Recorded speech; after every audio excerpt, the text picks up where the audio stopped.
You are listening to the Mountainside Podcast, and joining us in studio is Casey West. He's a United States Marine Corps veteran with multiple deployments to active combat zones. Post-military career, found himself heavily indoctrinated into one of the most prominent 1% outlaw biker clubs in the world. In 2022, he was diagnosed with severe brain cancer and a tumor the size of a lacrosse ball. He was given 3 months to live and is sitting here with me today. But above all that, one amazing human being. I'm grateful to call Casey a friend. An unbelievable 3 hours I got to spend with him and to hear some of his amazing journeys in life. This is an incredible episode, and I encourage you to listen to it in its entirety. Thanks for listening. Enjoy our conversation. All right, here we go. Welcome in. Welcome to Colorado, first and foremost. Yeah, thanks for having me up here, brother. It's a beautiful side of the country. Oh, man, I love it here. I think you picked a good spot. This is a great spot to get in. There's so many spots to get in nature. Yeah. And I've kind of been following your journey, I think maybe for at least a year, bro. Like I found you through the gram. Yep. And then I recently saw a post that you were like going up somewhere outside of Boulder to get like spring water or something. I was like, wait a minute, Casey lives here? And I think I had reached out to you before. I've always wanted to have you on the podcast, but with everything that you were going through at the time that I was following you, I was like, now is probably not the best time to see if you can come to Colorado. We do everything in person. But lo and behold, here you fucking are, man. So welcome, dude. Thank you. All in divine timing, my brother. Yeah. So, God, we got a lot to talk about, man. We got a lot to talk about today. So just a brief overview for listeners that might not follow you on the gram or our audience. I'm sure you got a bunch of your audience tuning into this thing. So if you could just give us like a brief overview of what you just went through medically and where you're kind of at. And then I want to do a big rewind, like, okay, be kind, please rewind and go all the way back to the beginning. And just, you've had so much life experience in how many years?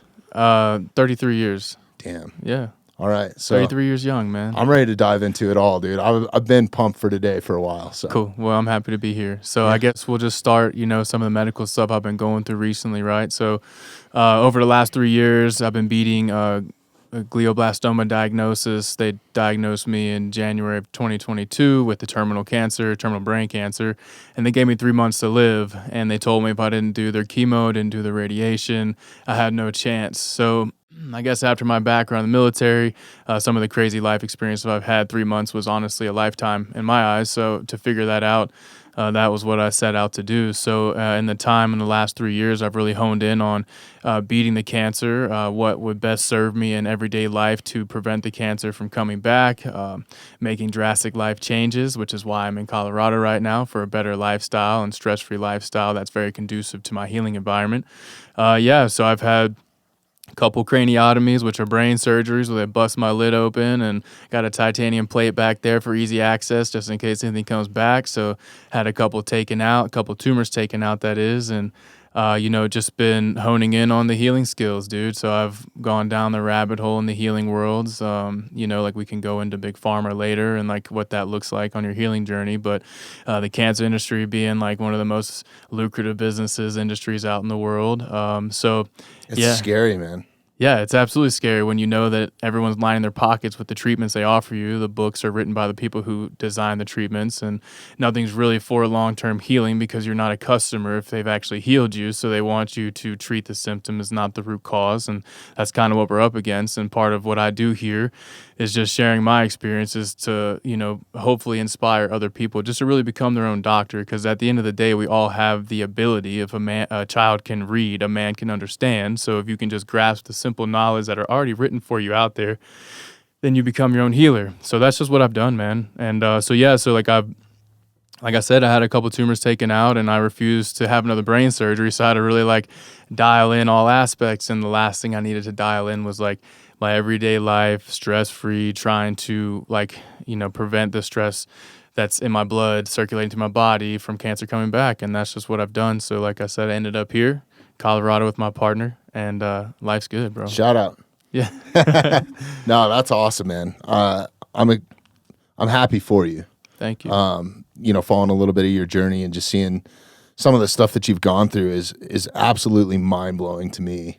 And I think what's most inspiring about the journey is your positive outlook and living that stress-free lifestyle. So I think you're helping so many people in so many different ways, which is proven by your following and that little cult that you have now, right? I got a good community, bro. Yeah, man, that's awesome. And, you know, it's kind of reciprocal. I think that they've kind of helped you out a little bit too, right? And like, you can't just afford to quit your job and focus on it, but that's what you had to do. And it's like... Yeah, so man, I've had a great community, dude. When I put it out there, like put the call out there, they respond. Whether it be like connecting me with a deeper network of healing or people anywhere in this world, when I need something, I put that call out there. They're connecting the network for me. So it makes it easier. And it's not just for me, because anything that I'm doing, I will share with other people. So the biggest thing is like this mission that I'm on is to help transform my own life and transmute all the energies, all that crazy stuff that we go through, to transmute in a healthy way. And by doing that, my community is pretty much with me along for the ride, and they can take some of the stuff that I'm doing, but I'm learning from them just as much as they're learning from me. So, you know, never going to be one to say that I know everything, because the more I learn, the less I know, honestly. It's so rad, man, because it shows, like, we see so much evil in the world. You see so much evil on TV. You've seen the worst part of evil being in combat, you know? So it's like, I think it's cool, these little communities, and a ton of people are knocking social media and saying, hey, it's not healthy for you. But if you take a positive outlook like I have with the mountainside, or you have with your journey, it can be fucking powerful, man. And it's crazy. There's a ton of people out there that there's something about that human connection, even if it's online, like obviously sitting in here is the best. Having a conversation is absolutely the best. I mean, I'm not making millions of dollars doing this. I do it because I genuinely love it, right? Yeah. So I think there's something about that, and there's a huge void. So, you know, anytime anybody genuinely asks for help, and that is a fucking hard thing to do, myself included. Like, I'm the last guy to raise my hand. The communities that you've come from, you're kind of selfless, right? Like, it's all about the guys to the left and the right of you. It's not so much about yourself. It's kind of like suck it up and fucking deal with it. Yeah, you have to be that way, man. If you understand anything about going into the military, it's very self-sacrificial. If you have, you know, one of those childhoods where you just end up like rough childhood, you just sacrifice everything 'cause that's all you know. So you think that your value comes with sacrificing self for the greater good being the military, or getting out and doing the 1% world, and like just getting used to that combat life and like having your brothers to live for or die for, essentially. So that's what you get used to. Then you got to figure out like, hey man, like I don't have to go out there and sacrifice my life for the greater good. The greater good is actually investing in myself and learning how to love myself so I can provide some sort of value for this world. And that's what I found to be the most constructive thing in my life, is to start really focuses on Casey first, and then the rest kind of falls into a really healthy resonance. Yeah, man, that's so true. I think it's been a hard pill for me to swallow, especially now being a father of 14 years. You know, I'd always put people, family, friends before my own good. And there comes a point where, like, I was on a really good trajectory health-wise. I still am, right? I could be doing better though, but it's because you have to focus on yourself a little bit, right? To be good for others. So it's like, now I'm looking at like, fuck, I want to be around when my daughter, because I started having kids later in my life than most people. I guess it's pretty common now, like in my 30s, you know? So it's like, I start thinking about like, well, shit, if my daughter doesn't get married until she's 28 or something, like, fuck, dude, I'm going to be an old man at that point. Like, I better be able to take the dude out if I need to, you know what I'm saying? Stay sharp. So yeah, it's like you start thinking about those little things. It's like, okay, now I kind of get it, right? Like that's what made me realize it, is you really got to take care of yourself before you can take care of others, or be in your 100%, you're the best that you can be. Yeah, the whole oxygen mask theory, right? Yeah, you got to put yours on first before you can help anyone else. And I think like that's a lesson that, you know, we really had to learn, both of us. You know what I mean? So I'm glad we're here being able to do that now. No, that's awesome, man. And I think you can also, though, in the same way, so it doesn't get so cliche with the oxygen mask theory, you can still help people along that way as long as it's Yeah. not dipping into your personal time and what you need to accomplish, right? Well, what fuels you? Like for me, like helping people fuels me just as much, you know, as anything else would. Like investing in myself is great. I love to do that. But I guess like the gratitude I have for this world, this experience, and my brothers and sisters out there and this experience alongside of me, if I'm helping them out, it serves me just as well. You know what I mean? So Yeah. it fuels me up. So I understand like you can deplete yourself by overdoing it. So finding that healthy balance is great, you know. So I think that's where I'm at right now, is really healthy balance, knowing when to say no, like being able to be like, look, bro, that's the like, hardest part, it right? Is like being because dude, Yeah. especially me, I got people hit me up all the time about, hey, what did you do for this? Hey, what did you do for that? And it's like, I've put things out there to where like I don't have to do that. Like I have things in my page where you can go look at, like an ebook I put out there, or like I've got content. So like I try not to spend too much of my time focusing on things repeating myself, right? It's So, hard to focus on one person too. I figured that out through this podcast. It's like if you're individually, you know, commenting back to people, that can be a fucking time suck in itself, man. Energy vampires, bro. It doesn't matter where you're at. I love my people, but at the same time, it's like they have to understand like my time is very valuable. Your time is very valuable. So if I'm giving too much of my time away, that's back into the balance thing. It's the most valuable thing, Yeah. man. Like that's when you can know when you have a good friend, when somebody understands that, right? Yeah. Like they can understand. It's like, okay, yeah, Tuesday doesn't work, no fucking problem. Let's do it whenever it's convenient. You know, like that's what I end most of my text messages with these days. Is just like, there shouldn't be anything stressful that I'm doing in life, especially this, right? Like, this is what we love to do, so let's keep it stress-free. It's my fucking show. I do what I want. That's right, bro. I'm fucking really happy that you're sitting here. This is the first time we've met, but it feels like I've known you a little while. I mean, we've been chopping it up for about 15 or 20 minutes, but I think we have a lot more in common than I realized. For sure. And I didn't really realize it until you sent me a bunch of photos last night. I was like, all right, this is a down-ass motherfucker right here. This is cool. Bro. Wild one. So I want to do a deep dive with you today. We're probably going to go long. You tell me if we need to cut it off, and you can always come back. Like the one thing I've done here at the Mountainside is the philosophy I've kind of taken is I really vet the people that come in here, and the person that sits across from me is always somebody genuinely that I want to talk to, but more importantly, I want them to come back. So kind of like a little tribe, a little community, and it's crazy. We all kind of help each other out. It's crazy what I've built just from a podcast, you know. It's like, well, it's a cool community, man. I'm glad to like be stepping into it and be connected, because for here on out, like I'll be in your area. So absolutely, you know, right down the road. That's right, dude. That's awesome. Yeah, and it's a cool little tribe, man. Like so lucky. So and I'm honored to have you be a part of it too, man. Honored to be here. So I guess to dive right into it, where did you grow up? Like, let's just go back to childhood, kind of what that was like for you, and what kind of environments you were growing up in. Yeah, man. So Richmond, Virginia. Really? That's where I'm from. Born and raised, Richmond, Virginia. You know, spent some time between like Southeast Texas, but mainly Richmond, Virginia. So childhood was kind of rough, bro. Dad was in and out of jail, you know, most of my childhood.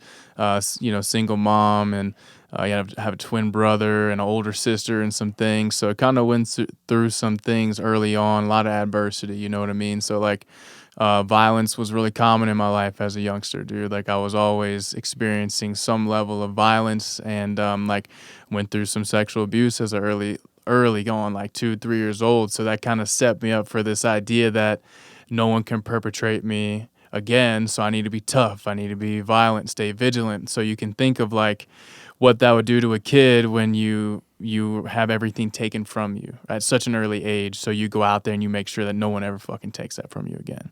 Whatever that looks like for other people. I know a lot of people go through this stuff, and like for me, I'm comfortable talking about it because I've gone and done a lot of work, right? So a lot of that abuse that I went through as a kid was what fueled me and my violent nature. I used to be very, very violent growing up. You know, getting kicked out of school on a regular basis, or fighting other kids over simple shit like I'm going down the slide first, or you told me to shut up. I'm like, I'm not going to handle that, bro. And my dad was a rough and tough redneck from Texas, bro, like a wild man. So he was instilling all these like not so good traits in me, you know, to be friendly, and all these other things wasn't in my nature. I was just violent.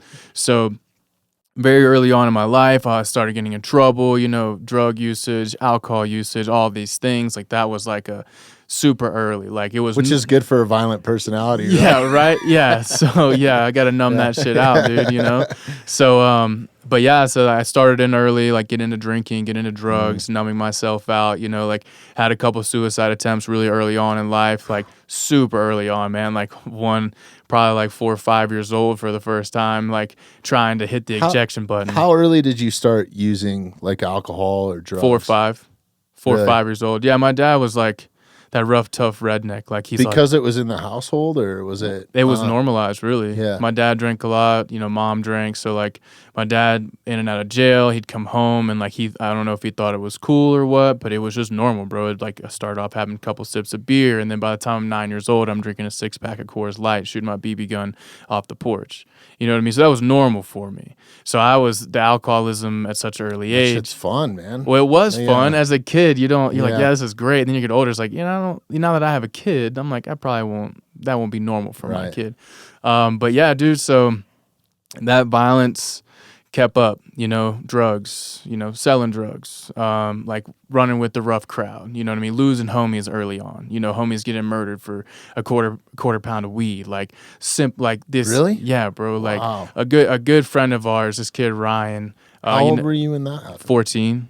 14, 9th grade, you know what I mean? Wow. And so that's kind of like the tone for me. I didn't grow up in like the worst area, but it doesn't matter where you're at. There's bad shit in every street corner. I found it right here on these streets. Dude. Yeah. And you know what's going on around here. For sure, so, bro. You can't, it doesn't escape you. If you become part of that world, you realize it's everywhere. Right. So at early age, getting involved with that stuff, just like I said, that violent nature. So I was always fighting, always proving myself, dominating other men, like having to just like assert my dominance on this world, the destroyer of worlds, right? Because no one else can take away from me what I lost early on. So I'm not gonna allow that. And then also I wasn't like a bully, I was a protector. So if I see people bullying people, I got in so many fights over my friends who too scared to go fight another dude for like talking shit to his girlfriend or something like that.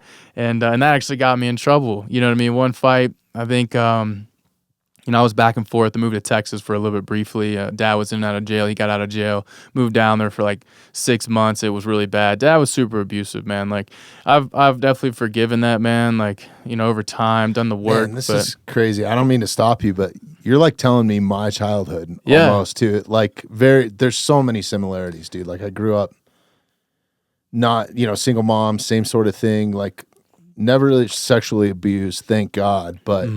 But I was just always the protector. Yeah. I was the oldest in the family.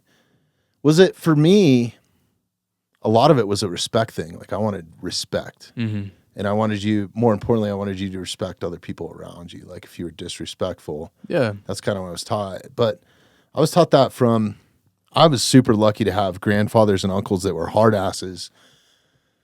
But they were kind of like my male influence. And then I was expected to be the male when they weren't around, right? Like I was the guy. So early on at an early age, I was using drugs as well, like in elementary school and smoking a pack of Reds, like Marlboro Reds a day, dude, like in the 3rd grade or something. Like, yeah, same. So stupid. Like by the time I got to like middle school and high school, I wasn't an issue. I was focusing on sports and all the shit you should be because I got that all out of my system in elementary school, right? Like, so for me, those were kind of, did you have that kind of man figure around like to teach you any sort of positive? No, so I really didn't have, like the only male figure that I looked up to was my pa, my dad's dad, and he was a good man. You know what I mean? Like coach, teacher, ex-military, ex-Navy guy, like stand-up farmer, like had a cattle farm in Texas. So like when I was spending my summers down there, I was working on the farm with my pa, and he was always instilling these core values in me that I didn't really understand what he was doing then, but I didn't have that anywhere else, right? So that was part of like the mold like that I was created in was beautiful because he was a good dude, but also had all this other violence and all these other things that were coming from the other aspects of my life. You know what I mean? So like stepdad, violent, right? Like he came into my life at the end of elementary school, so like 5th grade, you know what I mean? And he beat the shit out of his son all the time, raging alcoholic. So, like I ended up getting in a fight with him, like when I was young, teenager, got kicked out of the house and stuff. Mom took his side over mine, and like I never really had anyone take my side. Been betrayed by pretty much everybody in my family, and that was like the really unfortunate thing. Which like the anger, bro, the anger, right? Like that was so like I used my anger to do everything. That was my fuel. It was my anger, and it was easy to come by because of just I guess the lack of love. My mother has tried her best. Like, she really tried her best, man, but she got a lot wrong, and like not really being able to connect with me emotionally, you know what I mean? Like, she tried, but I don't think she has it in her as well because of her childhood. So like going through life with not having anyone that had your back truly was tough because I was, like you said, the protector, bro. Like, my stepdad threatened my twin brother, and that was it, dude. That was a wrap. You know, got in a fight with him and then getting kicked out of the house for standing up for the family, and then watching him beat the shit out of his son all the time, and then putting his hands on my mom. So I grew up with this level of violence, you know what I mean? And with my dad, like, bro, there's some like crazy things I don't really talk about a whole lot, but we'll go full send on here. You know, like, I was living with my dad. If you're comfortable, man, we don't have to. No, either, so it's all good. But Okay. like some of the things that I went through with my father, man, were like dark. You know what I mean? Like super dark stuff. And I was around a lot of violence, you know, outside of bars. He was getting into bar fights, get stabbed here. Like, so it was just normal for me. It became normal for me. So like as I was going through high school, When you're a kid, you don't know any better, man. No. Like, you really don't. Like, it's crazy, you know, until you're about like 8, 9, 10 years old. Like, you are a mirror of whatever's your environment is. That's your programming. Yeah. That's the initial programming. So getting programmed with all that and then having to deprogram all that as you get older, that was tough. Yeah. So yeah, barely made it through high school. Made it. School was easy for me. And like sports, right? Like, really good at sports, man. Grew up playing baseball. Like, pretty much did everything. Like volleyball, baseball. Played football in Texas. Like, really enjoyed sports, and it was like how I could channel my rage into sports and like really excelled at it. I was pretty athletic growing up, so I had fun. But then when I was getting in so much trouble, sports were taken away from me. When I, you know, failed out of school my junior year because I just stopped going because all this other stuff, like, now I can't play my sports. So I had nothing to put my energy into. So that's when, all right, well, I'm kicked out of my house. I got to make money. So I'm selling drugs. I'm working a couple jobs. I'm doing whatever I can to survive. At that point, I didn't have anyone buying my food, paying for my clothes, putting gas in my fucking car like my twin brother did. So we grew like, my twin brother and me had completely different lives, born the same day, a minute apart. But we had two completely different experiences as children. Why is that? I think because I've always been like standing up for what's right, like going against the grain. I don't just fall into line very easily, you know. So if I see something, I say something. You know, I'm going to act on it if I don't think something's right. And he's just like head in the sand, like, nope, you can't hear me, you can't see me. Yeah. You know what I mean? And which I respect that because like I don't think he could have handled the life I've had. The violence that I've had, I don't think he could have handled that, bro. He was never like that. He went to the Army, but it really messed him up. He was an infantry guy in the Army. It really messed him up. And for me, like, send me. You know, I was ready for it. A lot of the stuff I experienced out there. So, like, getting through high school was like, everyone's like, get Casey to the Marine Corps. Just get him into the Marines. Like, whatever it takes, dude. Like, because I dropped out my senior year. Like, got in that fight with my stepdad.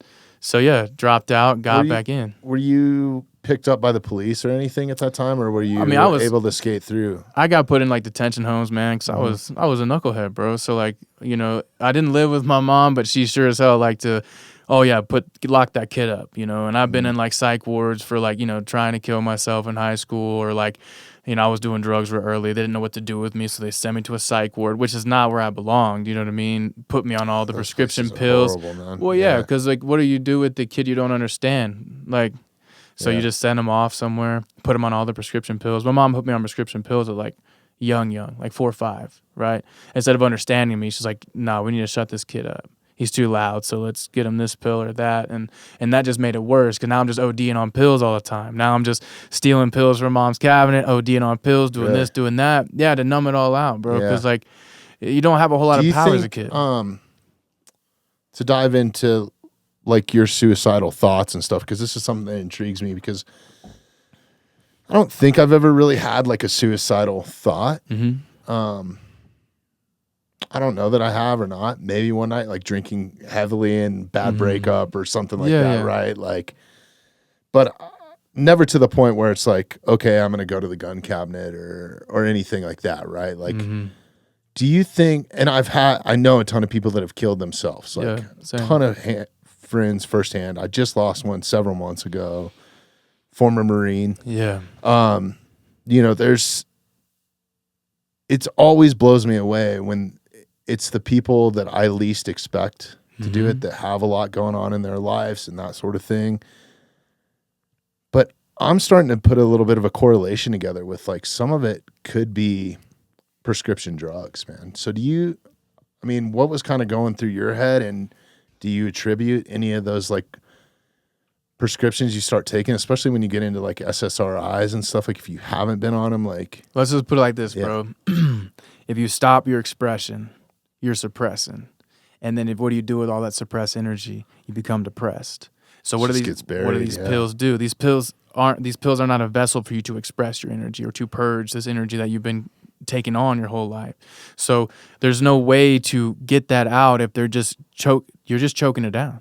These SSRIs and these things, like, these are not your natural neurotransmitters. This is not how your brain is supposed to naturally function, and there is no outlet. They didn't create an outlet for you as a kid to go out there and express yourself. There was nothing for like that as a kid. Like what, talk therapy with some old dude that's just prescribing you pills and telling your mom you're so fucked? Different. It's changed so much, man. Yes. Yeah. And like, dude, I didn't have the outlet, so I wanted to hit the ejection button over and over again. And like, so I battled my demons, bro, from an early age. Like I've been fighting until I did ayahuasca, a couple years ago. I fought hard to be here. Really? So it was like voices in my head, like images in my head, like these urges to just fucking end it. Like these were the things that were happening on a daily basis for quite some time, bro. So I battled that probably 28 years of my life. Battled it. And it's because of such trauma as a kid. There's other things I've witnessed that no other kid should witness. You know what I mean? Like family members. Well, losing a friend at 14 years old, like that's heavy, dude. Like in murder? Yeah. Murder. Yeah, gang initiation. His dad was a detective. So this fucking dude that we grew up with, this is the thing, bro. You grew up with these kids. And all of a sudden they start watching these TV shows. Now they think you're enemies. And then they go kill you over a quarter pound of weed, couple $100 because his dad's the detective in the area. You know what I mean? Wow. So that like the darkness and like the programming from the TV, we wouldn't know as much hate if we didn't turn on that damn TV, bro. You know what I mean? So a lot of that had to do with it. But, like I've just been around some things, bro, like experienced some things that are pretty fucked up for a kid. Like my sister, dude, my sister got raped by this dude and I was young. I was in the room over. This dude came into the house, raped her. I couldn't do anything. I was powerless, right? Scared for my fucking life. So like, there are things that have happened to me like that you just can't forget. The screams, the things that you see, like these noises, these things that exist in your brain that are just circulating up there, the memories. So it's been a lot of that, bro, a lot of crazy situations that I survived. It's just a kid before I hit puberty, kid. Like, you know what I mean? Yeah. So, and then you get to, puberty. Now your hormones are going crazy. Now you get testosterone. Yeah, let's bro. Go, Yeah, now you're ready for it, And so, you start getting strength and real adrenaline rushes and like so navigating all that was pretty tough, bro. Yeah. So we kind of dove off there for a minute. If you're comfortable talking about it, like going back to the suicide things, what do you think was the positive light that kept you not going down that road? Because it's so much easier just to turn around and pull the trigger, man. Like that's the easiest out there is, right? Yeah, dude, there's been like divine intervention my whole life. There's something bigger than me out there, angels, guides, God, creator, source, whatever you want to call whoever, this energy. There's always been divine intervention for me. There's no way I'd be here without it. I can tell you that confidently because, man, I have tried so many times. So like, but there's like those moments that you get into where it is super dark and you feel like you can't get out of this moment, or like, and then your dog just runs up. It's like, hey, bro, if you kill yourself in the shower, like, who's gonna feed me? Right. I love you. You know what I mean? Don't do it, Dad. Best, yeah, they are, man. So there's always something that comes up. There's always some sort of intervention that would come up. And sometimes it would be me waking up in a pile of vomit, like, oh, that was a close one. You know what I mean? Or whether it be ODing or like riding your Harley, 120 down PCH, running every fucking red light, and like rush hour traffic. Like, how am I still alive? But old homie just fucking fell over on the sidewalk and cracked his skull and he's dead. Like, there's divine intervention, bro. Yeah. For sure. Yeah, that's wild, man. Like I go back and forth on faith or what I think God is or what, like all the fucking time, man. And some of it stems from my childhood because I had a really negative experience with Christianity. Yeah. Really bad. Like, well, fuck, I'll just tell you. Like, grew up in a ton of abuse. To me, my siblings, like physical abuse, like full on, like grown men punching you, like type shit. But the worst thing, one of the worst things, like those images, like you said, that you just told the story about your sister. Like one of those images that sticks in my head is I had a stepdad at one point that was reading the Bible to my mom while he's beating her and like dragging her around by her hair and shit, right? So it's just like, and I was a kid. There was nothing I could do. I'm in the room, like watching this all go down. There's nothing I can do. Like, I'm not going to fight this grown man off. So that, I think, just, that's a severe negative imprint on God, faith. Like, I truly think that was the devil, though, you know, and like looking back at that, man, that is like, I'm sure that there's more evil stuff out there in the world, but that's one of the purest forms of it right there, you know, to me. Is like, where do you learn to sin? In the church. Yeah. Where do you meet the sinners? In the church. Yeah. On the way to the church, they're GD and that, GD and that, you know what I mean? Then you go into church and it's like all this people come in there and you witness like what. There's so many fake people in that. Yeah. But that's not. So now, so I go back and forth on it now, but I've had some divine intervention shit happen to me too, you know, and I think what's really made me question it is sitting in here and hearing all these firsthand accounts of guys either when they were in combat or personal experiences that they've gone through as first responders, or they don't even have to be a first responder, just in the backcountry or childhood or like all these different things. So it's like, I just bounce back and forth like left and right. That's a hard one to figure out. Yeah. But I get it, man. We're, I guess losing your friend at that young of an age, did that just fuel your anger even more? Like, cause I mean, I think at that point, like, I was at a young man at that age, you're kind of running with a clique. You have a good group of friends, and retaliation is real, man. Like, yeah, it is. But like, I guess, so we were so young, bro. It was almost like we're all so innocent, and that was one of those things. Like, this is serious. You realize like this is actually a man's game. This is serious. You know what I mean? So after Ryan's death, you know, they kind of like woke us all up. But dude, I had this like. I went to Thomasdale High School in Chester, Virginia, just south of Richmond. And we had a large amount of deaths in my class, like the people I was going to school with. I mean, there was deaths all the time, whether it be drowning, whether it be murder, suicide, car accidents. And we all got subjected to so much death early on. I mean, like, in our friendship group, not just like random people, like guys that we knew, guys we were homies with, some of the best athletes, some of the, like, we were in the stoner crew, you know, so like we're all, you know, just this really cool crew of dudes that were pretty violent at the same time, you know, like, but it wasn't normal. Like, you know, anywhere else I've really experienced this, like for that town, we had so many deaths. So like we were just used to it. We were around death, man. Like we went there to experience that and go on into our own paths. You know what I mean? Right. So it was a really interesting time for us going to school because it's like couple in a couple weeks. You know what I mean? Like suicide and a bunch of suicides, bro, which was crazy. Which was another thing that like kept you in that perpetual state of like, I may kill myself because your friend just killed himself and your other friend just killed himself. Especially at that age, right? Yeah. Why are we hurting so bad? Like, what's going on in these kids' lives? Like, but you know, one of those dudes' dad was very abusive, and like, you know what I mean? Like, you don't understand the darkness that exists. Because in high school, bro, you got to think like we're not thinking so introspectively in high school. Kids are shitty to each other. You're just trying to survive, bro. A lot of the time. So like, you don't think about that. Kids you're bullying, like, because he doesn't have what you have, like.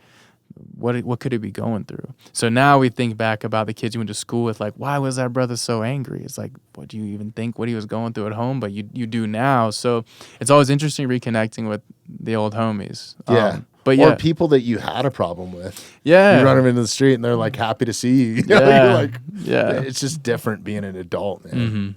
Yeah. Kids' problems, you know, it goes right back to environment. It's like the worst.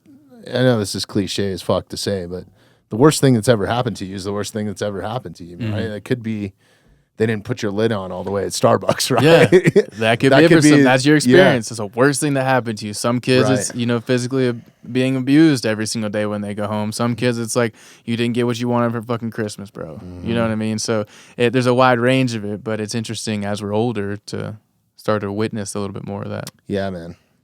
Yeah, that's wild, man. I guess we don't have a lot of similarities as a kid growing. Like yours is heavy, bro. That's a lot of shit to go through at age 14. Mm-hmm. So going into high school and that sort of stuff, are you still in the same sort of like just toxic environment, or has it gotten a little bit better? Are you kind of growing out of that, or kids growing out of that, or has the city gotten any better? Like I mean, it was all toxic. You know, my home was toxic. You know, the people that were in my home were toxic, so I could never escape it. So I was gone. Yeah, I lived with a couple friends. A good buddy of mine, Zach, like, loved that brother to death. Like, his family took me in when I got kicked out, and like, the rule was like, if you get in trouble again, bro, you can't be here. I couldn't. I was a troublemaker, bro. Mm-hmm. You know, like I was the kid that they didn't want you at your like sleepovers with Casey. Like Casey's not allowed over in our neighborhood anymore because he just fucked off everybody in the neighborhood. You know, right. like so like I just like, yeah, man. So I was used to the toxic environment at home. My escape was going out, but I was causing trouble. You know what I mean? Like just simple kid stuff. Yeah, if you don't have nothing to do as a kid, you're gonna find shit to do. Yeah, right? that's for sure, bro. So that's what high school was for me, man. With just like really trying to survive, get to the Marine Corps. I knew that I was going to do the military at an early age, man. You know, like always out in the woods, like hunting, fishing, doing these things as a kid. So what got you to graduate and not just quit? Like once you, man, I had good coaches. My coaches, dude. You know what I mean? Guys that that outside influence is heavy, man. Yeah, I needed it, bro, because they saw like the potential. I mean, I was a smart kid, bro. Mm-hmm. I never went to class, passed all my tests. You know what I mean? And like it was easy for me. School was easy, and that's probably why it was more trouble for me because it was easy. I got away with murder, bro. I got away with so much as a kid because I had a lot of people who loved me. They knew that I had a tough upbringing. They knew I was sick all the time, which we'll get into that later. But like, I had to get through school to get to Marine Corps, and they all knew it. They all knew that I just needed that structure. I never had structure. I needed it. I needed to like listen to something. Well, they probably saw a light there because, you know, you mentioned earlier like standing up for kids that were being bullied. Mm-hmm. You can't really be a bully if you're the kid standing up for kids that are getting bullied. That's right. So like, I think that goes a long ways. That took me a long ways in life, honestly. Like teachers that would do special favors for me, right? Like help me out a little bit because they know that, you know, I help somebody else out. Yeah, I had a lot of special favors to say that, and there's a lot of good people out there that helped me get to that point because without them, I wouldn't have made it, man. It was so easy for me to just check out, go do drugs, like not want to be involved with any of that stuff. It's so much easier to do that shit. Yeah, right. Yeah, so it takes no discipline. None, dude. Yeah. It's easy, right? It's like, do we just continue to do the easy thing, or do we just? That's what blows me away when people say, like, I can't understand how somebody could be an addict. And I go, like, that's like the easiest path that you can take. Yeah.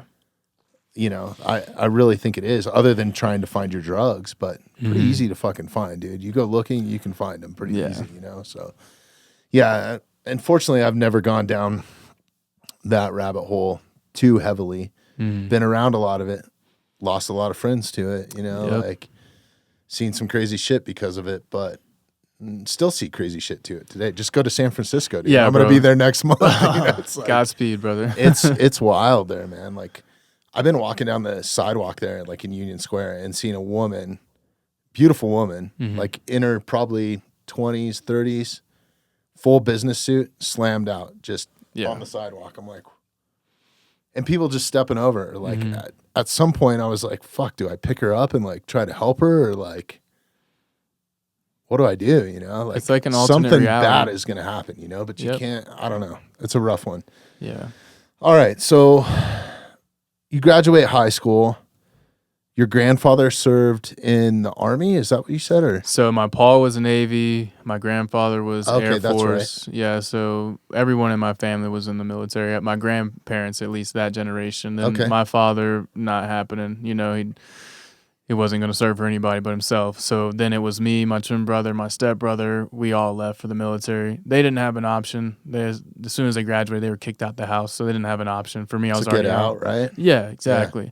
So, yeah, man, I'd signed up when I was 17, you know, delayed entry program. I knew I was going. I just had to figure out how I was going to get there. And then left, but like, was there any issues with record or anything like that? Like going into it? Or? Nah, so I had like, you had to go through gang task force to get, you know, like, so I already had tattoos. I was running with some crews growing up, you know, like, but like no gang. What year was this? 09. I went, 09 is when I went, graduated, went to the Marine Corps.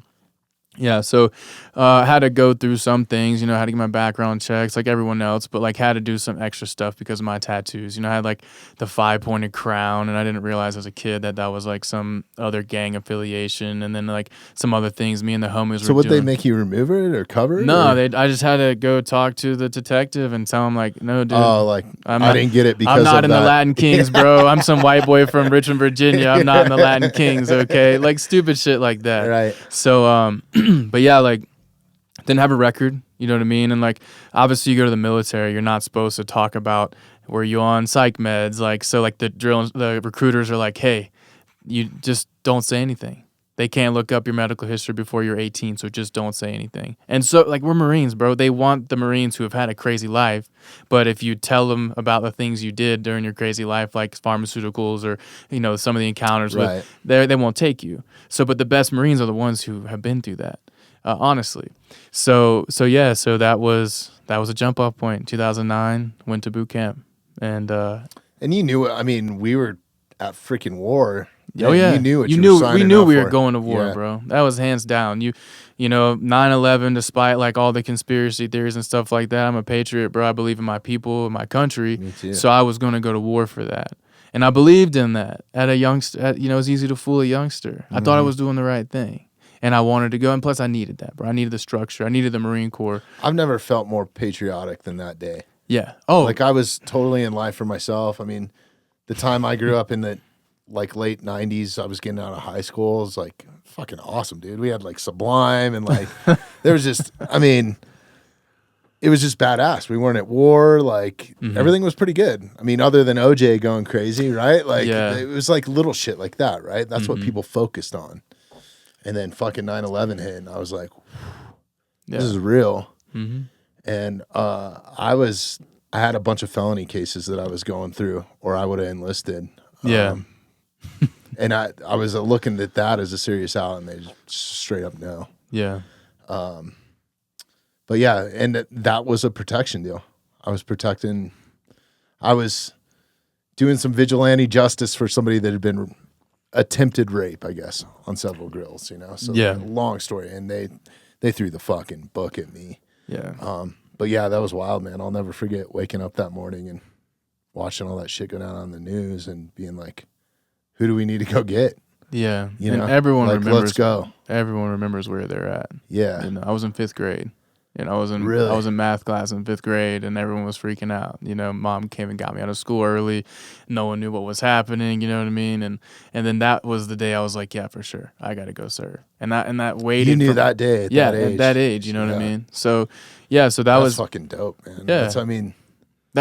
It's like in your genetic code. You're Right. a protector. You know what I mean? Yeah, So like yeah. some people don't have it, and not everyone has to be a protector, but we are. So that's what we had to That's go crazy do. though. You had those thoughts at 5 years old. For sure. But That just shows how much you had to mature in that short amount of time, because I do attribute that to like some of my successes in life is how much I had to mature and be the man of the house at an early age. Yeah. I really think that can help you in some sort of way, you know? Yeah, if you I don't channel wish that bad energy. shit upon anybody, or I'm saying you should go down that road, but it's a game changer. You grew up quick. I didn't have Yeah. a childhood. You know, I grew up quick. There was not a whole lot of childhood. Like, did I have some childhood stuff? Yeah, I did some things. But, like, it was mainly, like, growing up quick. Right. And, like, having this awareness that where little Timmy just wants to ride his bike around the block, I had a whole different level of awareness at that point in my life. You know what I mean? Like, I'm in survival mode. What do I have to do to survive? Like, what measures do I have to take to make sure I do not die today, or have to protect someone in my family because the guy beating on my family may kill somebody because he's too drunk? You know what I mean? Like, things like that. I don't want kids to have to go through that. No I don't, kid you should know, have but to go through but that, yeah. some people, that's what they have to go through. You know, for me, that's what I had to. It's crazy because a lot of the people that I know that have had success in their life, or some of my like closest friends, have had like some of these same sort of experiences in there. It's like if you're forged in a super hot fire, Yep. you know, you come out a little bit stronger, dude. Like it's Absolutely. kind of that sort of thing. All right, so you enlisted in the Marine Corps. Did you have a thing, or were you just going in as an infantry guy, or like All what right, was so it? this is a funny story, bro. Yeah. So like when I initially signed up, I did 5-year active infantry contract, $15,000 bonus. Dude, I was getting into trouble my last year of high school, dropped out, went through 3 different recruiters, and then ended up going in open contract, then went to be an airframes mechanic on CH-53 Echoes on the helicopters. I didn't know that at the time. I walked into boot camp, and I'm like trying to check in after boot camp. So I went through boot camp, right, all this stuff, and I went to go check in to infantry training battalion instead of the combat training. So I'm like standing in line with infantry guys and like not really sure what's happening. And I give them my folder and they're like, "What are you doing, bro? You're not supposed to be in this line." I was like, "Wait, what?" So that's when it dawned on me. I didn't pay that much attention, bro. I just knew I was going and that's all I cared about. And so then went down to the air wing route.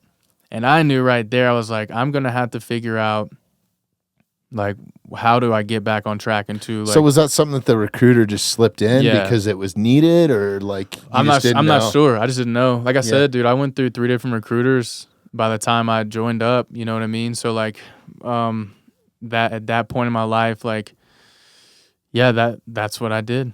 And like that whole experience, I was so embarrassed when I was in that line, and they were like, "You're," you know, because everyone talks shit on the air wing, you know what I mean? So I was so embarrassed, bro. I was like, "Oh, getting demoralized." Like, dude, I already feel horrible myself. So at that moment, I was like, okay, I need to graduate at the top of my class in everything that I do if I'm going to have a chance at having a combat role, like for sure.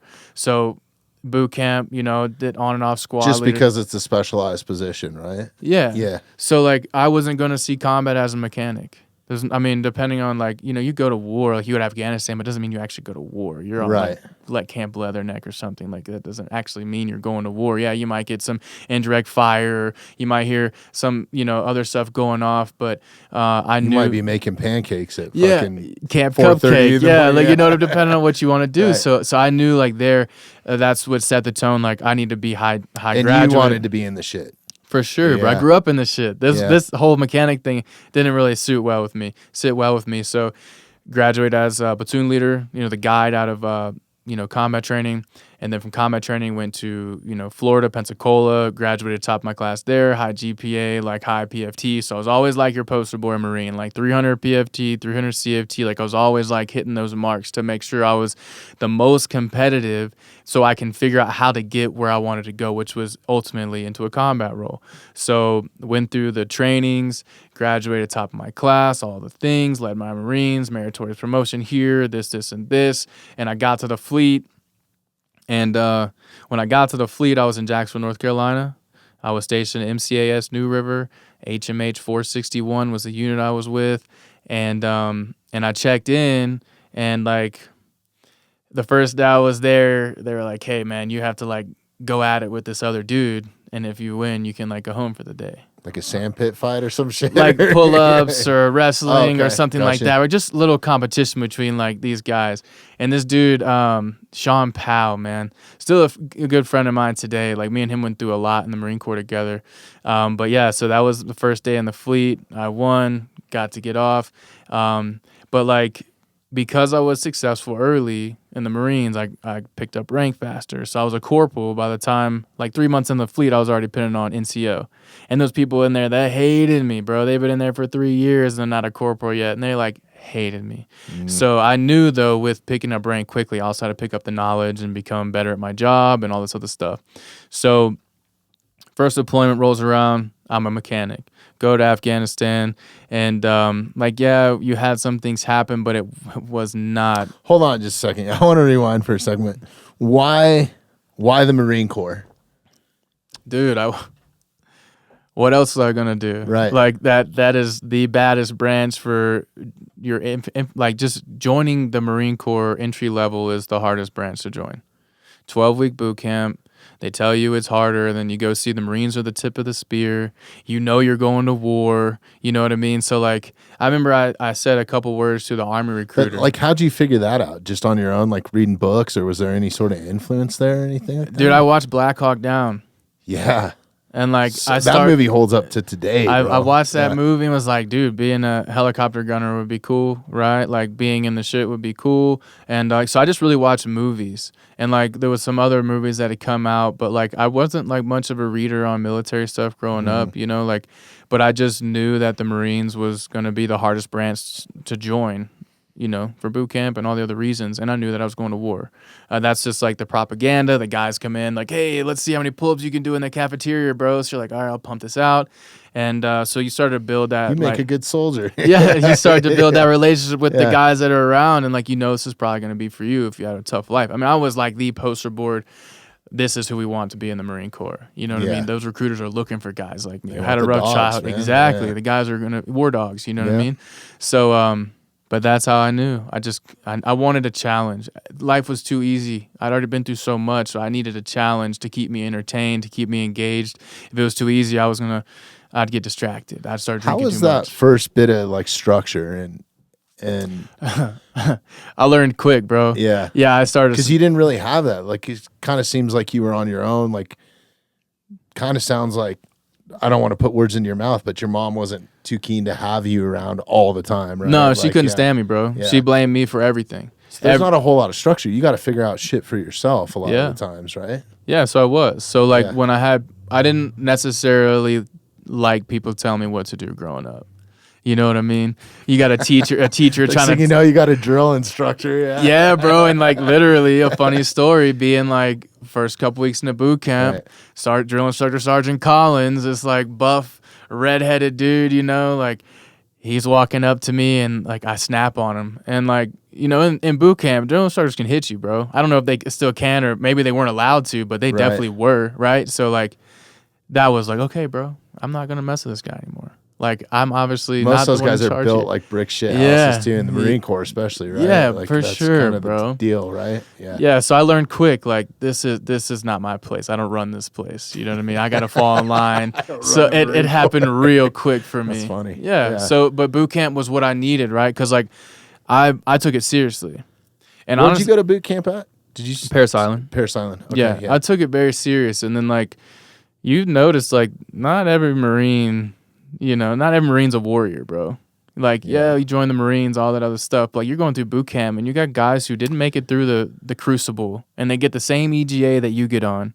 I remember sitting on the parade deck and be like, after the crucible's done, and like, how the hell are these dudes getting it? They didn't even accomplish it. You must really need numbers. And like, I remember being so upset, like, it's not fair, bro. Like, I gave this my all, and like, these dudes just fell out, and now they're gonna get the same award I get. They're gonna get to be Marines too. Like, what kind of shit is that? Yeah, so, why even test at that point, right? Yeah. So I had some like, but I mean that happened in the club life too. We'll get to that. But like, you realize that not everybody's built like you really quickly. Which I excelled, especially in the air wing. It was even easier for me to excel in the air wing, bro. You know what I mean? So like, I just was always able to excel because I had the upbringing I had. It wasn't as tough as it was for other people, maybe. But yeah, you had some life experience already. A little bit. Yeah. Mm-hmm. If you grow up, and the worst thing out of your week is going to church on Sundays, right? Yeah, it's probably a rude awakening. Mm-hmm. And then it's probably even crazier going into like a deployment or something. Now you're overseas. Now you're expected to, go to war. The first couple weeks I was there, like there was a suicide bomber running around on base. Like he dropped. Yeah. The first couple weeks I was there on Leatherneck, and I was like on the phone, and like the USO, right, calling the old homie that was supposed to go to boot camp, but something happened to him. He didn't make it on time, and I was calling back. And, like, we're still friends, and I called him. I was like, bro, this is real. Like, I'm on the phone with him, and then there's sirens going off, and there's things going off, and you come to find out that's what was going on. And you're like, okay, this shit's real. You knew really quickly. Mm-hmm.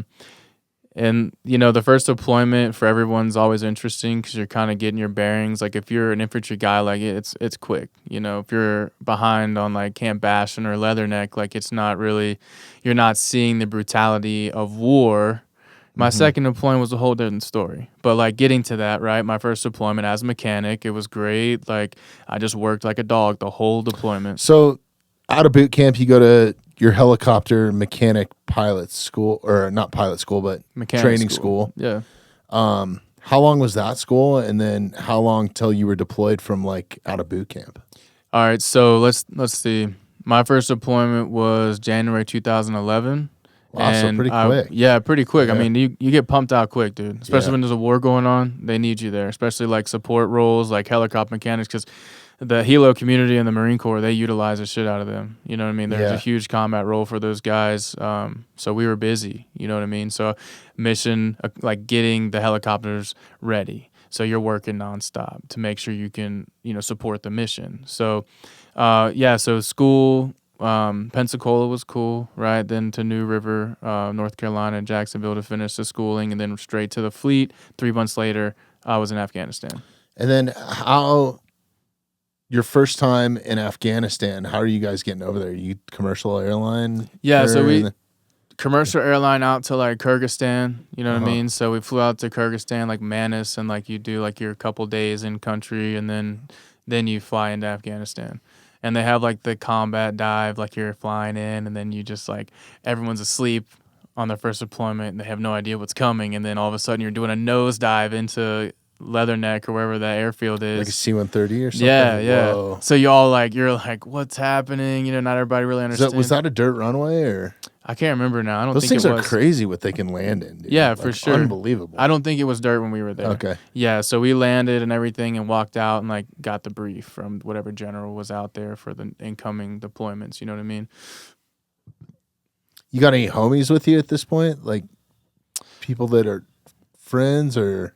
I guess, so you build a friendship, like, in the unit. I was pretty hated because I was, a successful Marine, so I only had a couple people, and the brother Sean Powell, I was saying earlier, like, I live with him. I moved out of the barracks, like, almost immediately after getting there. Like, went and lived with him, and we were just, living it up, bro, out in town, doing whatever the hell young we Marines do. Yeah, right? bro, like, without going into detail. Yeah. We were wild, Man. Those guys I've known quite a few. I have quite a few friends that have enlisted, and just knowing some of their stories, but then also like just hanging out with them. It's next level, bro. Like, yeah.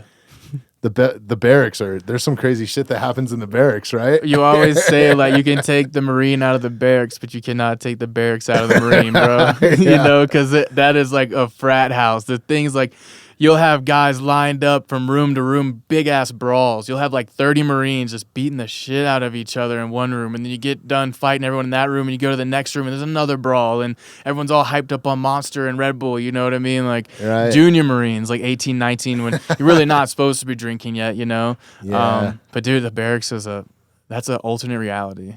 Barracks life. So definitely have some good times, but for the most part, does that calm down once you guys get on base, like on a deployment, or is there still some of that wild shit happening? Man, there's wild shit always. If you don't have something to do, you're gonna find trouble, right? Of course. Right back to that fucking kid thing. A little bit, right? And you got a bunch of kids going to war, so you got to keep them busy, and that's why a lot of kids have they get in trouble with DUIs or drinking incidents, and that's like one of the number one issues with young Marines that get kicked out is like they get in trouble for something so stupid, like good dudes, like you're drinking, now you've ruined your whole military career. You get in that one alcohol-related incident, now you've ruined your entire military career. There's no point in re-enlisting. You're never going to get promoted on time. So that was like one of the things in the Marine Corps, is being so competitive. Like you get one strike, you're done. You're in the Army, the Navy, something like that. You can get away with. You have neck tattoos in the damn Army. You know what I mean? You can, and I love all the branches, blah, blah, blah, but just like as a, Marine, you don't get away with nearly as much in the Marine Corps as you can other branches. Yeah. You guys get shit on a bit more, I think. For sure. For sure. Yeah. Yeah, but I think that's what makes us us. We're used to working with less than everybody else. And do you ever read any job. Stephen Pressfield stuff? Mm-hmm. He's awesome, man. You should check him out. He's an amazing author. He's written multiple books, like How to Be a Pro, The War of Art. Okay. You're right. A little flip on titles there, but it's all about being a creator and finding some divine intervention, and then, going to that muse. But he's done a lot he's written a lot of stuff on like Spartans and soldiers and just all kinds of different stuff, and he thinks very highly of the Marines and some of the stories that he says in there, it's pretty cool. So no surprise. Yeah. All right, so you get to Leatherneck. Are you just working on helicopters at this point, or like what are you trying to get to? Are you going out on missions? Are you flying on the bird? No, that's what I was getting to. Okay. I knew that I had to do this first deployment because I saw guys like This dude, Young, man, Ted Young, dude, he was like my idol in the Marine Corps. He was an airframes guy, got his wings, like he's a flyer, you know what I mean? And then he's just a sick AO, like gunner, you know what I mean? So I watched him, and like that's who I wanted to be. That's who I emulated. I knew I had to knock this first deployment out and be as successful as I can, because getting back, like you had to get a certain like qualifications to go be a flyer. So I got promoted to sergeant, like first deployment, right? Worked my butt off as a corporal. It was a successful deployment, came home. And then I was always watching guys like going out on missions as flyers and like coming back and like having these wild stories and like, oh, it was a hairy day. I'm like, man, like I need that. So I was focused. Are you working on multiple rotary wings too? Like are you working on all the different helicopters? Are you working on Army helicopters? Is it specifically Marines? Yeah, specifically CH-53 Echoes. Okay. So like you can go to school for Deltas, Echoes. Now they got their kilos out. Yeah. But like I was specifically on Marine helicopters, and it was the CH-53 Echo. We didn't do anything else. And that's a personnel helicopter, right? Yeah. Okay. So like you're putting 24 What do they use it for? Insertions? And so you do big inserts, right? So you can put 24 packs on them. Payloads, like you can lift external lifts, huge amount of weight. That's a strong helicopter. Wow. You got 3 turbine engines on it, so your lift power is insane. So you're bringing people, everything that they need in the combat zone. So it's a very important support element in the field. So we took pride in that too, bro. Mm-hmm. You know what I mean? Like you're going to pick up people from the worst day of their life. You're going to bring them there, and you're going to go back and get them. And you're not always going to go get back everybody you brought down there too. So first deployment was successful, went home, and then that's when I started my training to be a flyer. To be a gunner, an AO, an aerial observer, gunner, whatever you want to call it, but aerial gunner. On my D214, it says aerial gunner. That was my secondary job title. So that's what I was working for. Went through the flight school, like the flight training, like did all the helo dunker, like all the underwater training, all the underwater survival, all this extra stuff, which was a lot of fun. It was cool training. But yeah, we accomplished all that, and then I pinned on my wings, and I knew I was going back. I knew I was getting my chance to go to war officially. And that I had picked up sergeant right before that next deployment. So I was a super young sergeant, right at 21 years old. Wow. But I was ready, bro. Like after that first deployment, it kind of gave me an idea of like what to expect and taking on leadership roles. I've always been a leader, so that was like very easy transition for me, picking up sergeant. And then we just geared up for our next deployment. You go through all the school. Your next deployment, is it back to Afghanistan? Or? Mm-hmm. Okay. Yep. Shit's going on in Iraq at this time too, right? I don't think, or it's kind of dying down a little bit. So Iraq was kind of dying down. This was like before ISIS was like a huge deal, right? Okay, So like we weren't focused on that yet. Now because there was a pretty big lull there, and then next thing you know, we're back, right? Yeah. But I mean, there's always something going on. There's always someone over there doing something. You know what I mean? Like, but that wasn't our mission. So our mission on the second deployment was drug interdiction.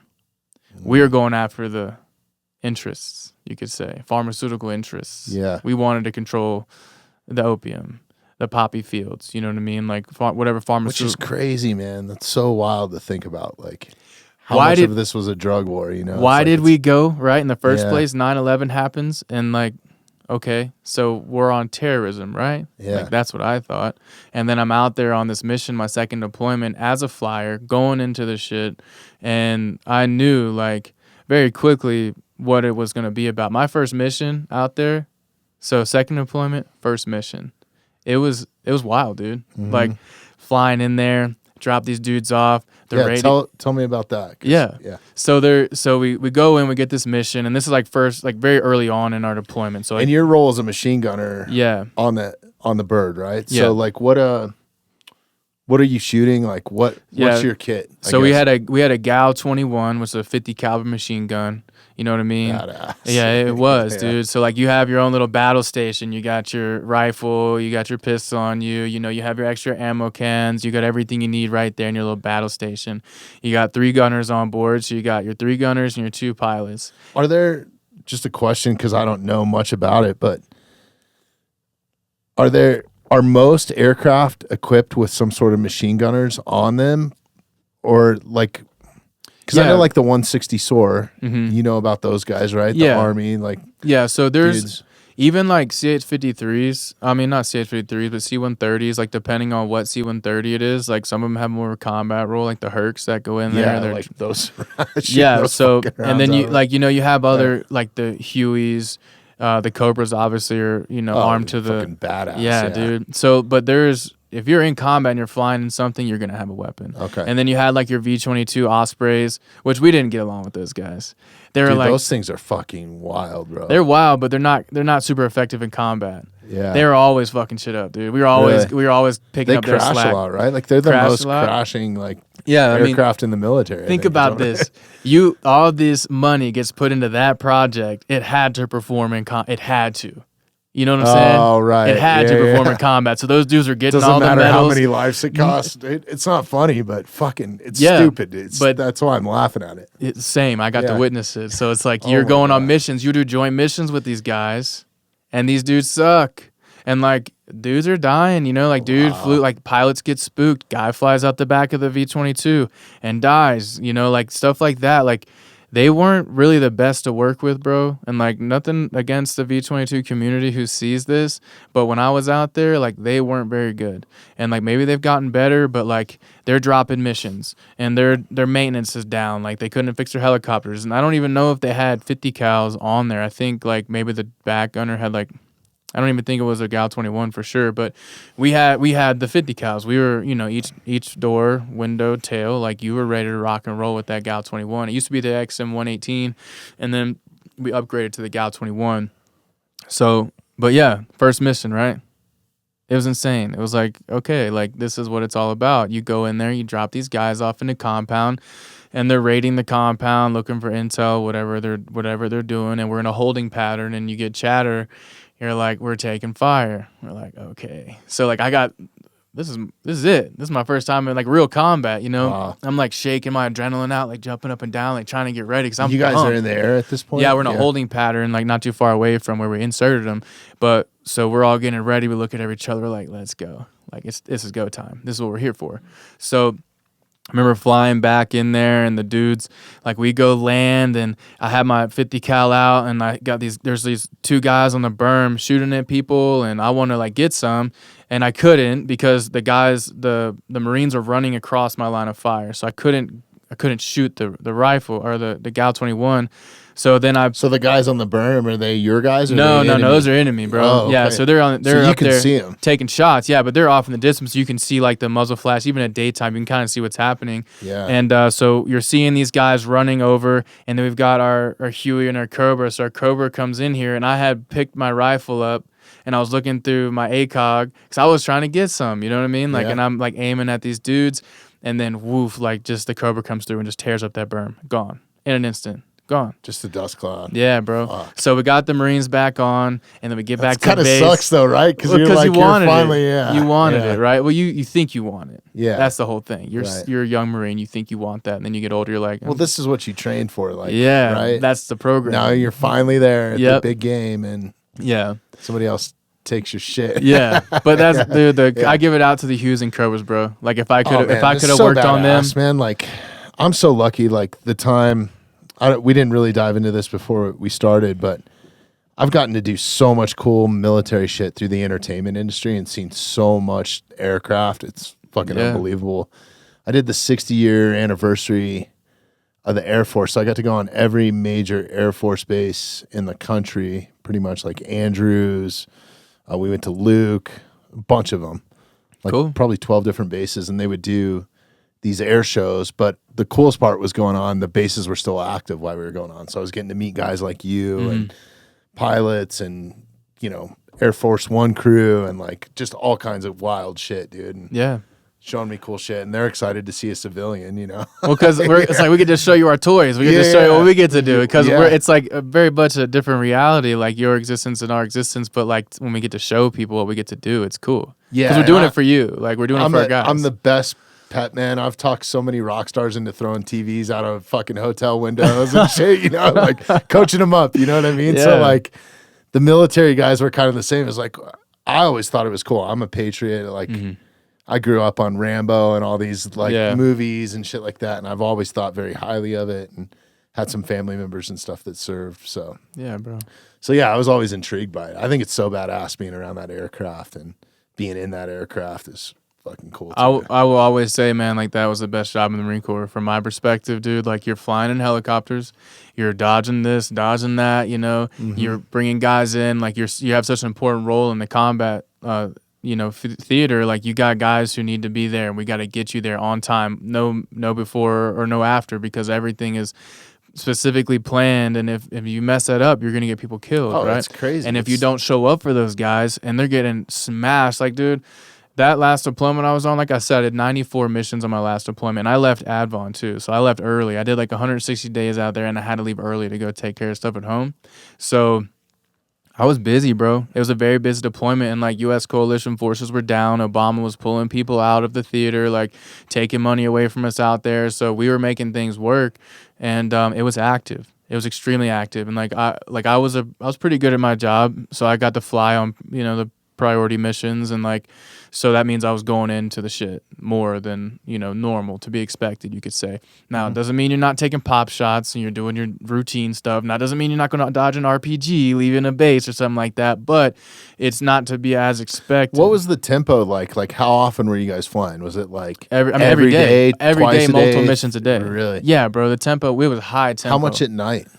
So I was really good at low light missions. So I flew a lot of low light missions. Did you guys have night vision? Yeah, dude. So it got tricky though, because yeah. you're like, you can't see really anything, especially in a sandstorm at night. And dude, in Afghanistan, there's no like, that's what people don't understand is like those sort of spots, and you don't realize it unless you spend any time in the backcountry, what ambient light does. Like if you're it's almost like having moonlight. Exactly. Yeah. If you use a monochromatic image, right, you're feeding off of the green, like the green color out there, like the foliage out there that doesn't exist in the desert a lot of time. Now we were doing missions in the Shark's Tooth and Helmand, so like there's green out there because the water is. So but there has to be moonlight. There's no moonlight. That's your low light, and you don't see anything. It's just what's less gray than the other gray thing? You know what I mean? Like, and you're having to call this bird down effectively, and you got brown. Did you guys have any sort of thermal imaging too? No, so I never used thermal, but they up front they had like the FLIR, which had thermal.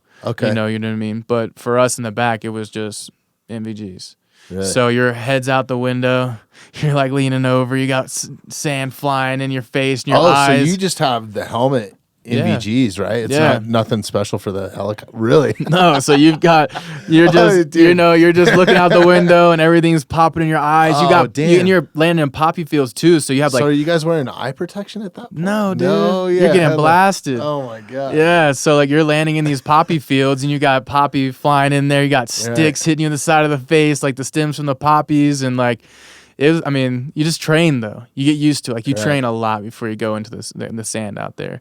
But I mean, there's some sketchy times, bro. Like you're flying out there, and you're going to try to hit this landing in an LZ, and you got a sandstorm hitting. Your pilot's inexperienced, and now you're almost dying. So like the three guys in the back are the eyes and ears pretty much of the pilots, like the rear view mirrors they have to listen to us. So we've almost died a few times out there, which is I still struggle with flights sometimes, you know what I mean, because of some of the close calls in those helicopters. But like inexperienced pilots can kill people, just as fast as an RPG can kill a whole crew. You know what I mean? Sure. So we went through like, kind of going through some of that out there. And it was kind of sketchy, bro, honestly, a couple times, but like, we were busy. Tempo was up. We were always on mission. You know what I mean? You fly all night, low light missions. Are you tight with the crew, pilots, and everybody? Or yeah, you bro. Get tight with them? Yeah, because like you go through some shit together, man. Yeah, like, and so like that's your squad. Exactly, and that's why like your sergeants and your captains are like homies. You know what I mean? Like your pilots, your homies. You can't really have this, I'm afraid to talk to this pilot. Now on the ground side,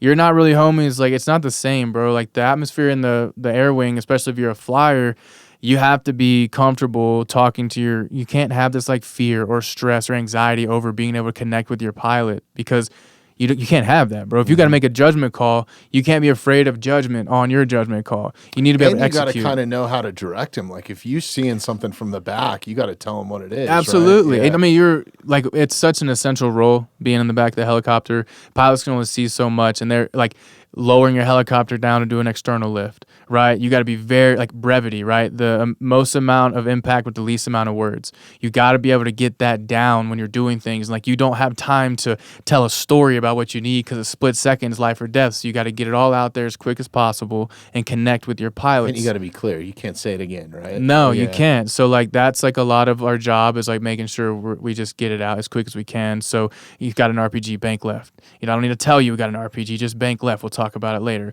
You know what I mean? You got someone dying in the back, like, hey man, we got a guy up back, he's bleeding out, we need to get to the base ASAP. And they'll break off and get this guy there as soon as they can to have the best chance of survival. You know what I mean? Do you guys have a medic on board, or what's the or does that go with the infantry, or is that like how does that work? So usually, like, when we're doing these inserts, they're gonna have a corpsman, they're gonna have their own medic, they're gonna have their own element. We don't have to provide that. Now we're trained in some things, but I'm not hooking some dude up with an IV in the back of a helicopter. I'm trained in doing like some things, but like that's usually on their responsibility. But like, you know, you do enough of this work. Like, I started getting really good at this because you go through blasts, right? Like, you know, I'll kind of go into some of the things I experienced out there, like kind of the rougher things. So drug interdiction being the main mission objective. Securing the poppy fields, finding out, like, you know, just getting really involved with controlling the drug trade out there, essentially. We were working with a DEA. We were training the DEA. Like, the DEA was working with us to train up the Afghan DEA teams to go do these narco lab busts. But we were doing narco lab busts in Afghanistan. What people don't realize either is they have probably the most sophisticated and the most amount of weapons around those drug fields because they got the most money because of the drugs. Yep. And like it's and then, you know, war is a racket. Anyone can get what they need. The highest bidder can get whatever they need.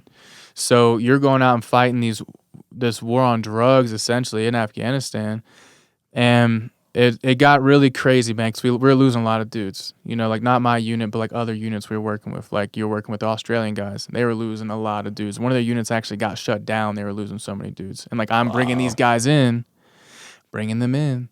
You know what I mean? Kids my age. So you guys are flying partner force too. Yeah, for sure. Okay. Joint task force, stuff like that. Like, you're joint, like, you know, so we were ISAF, so we were flying with like Australians, British dudes, like, they're different units, you know what I mean? Like, I don't know how much I'm allowed to say, but like, you know, different branches too. Like, are you guys inserting Army? Or we didn't. So Army has anything? Army has their own element. Mm-hmm. Navy has their own element. You know what I mean? So we didn't really do that, but we did work with like the Australians, the Britons, the British dudes. Like, you know, they're tier 1, tier 2 guys, and the same with the Australians. So like, you're going into the shit with these guys, and you're doing these busts, and like, it was kind of like Cowboys and Indians with the Australians. Let me tell you, dude, I love working with the Australians. Was my favorite because they're special type of people, man. Bro, hands down. They're different out there, bro. They come, like, think about the colony. They're all criminals, exactly. Bro. They all came from criminal, like, lineage down the to Kiwis, colonize. It even bleeds over into New Zealand a little bit. Yeah, and the Kiwis are the same way. Yeah.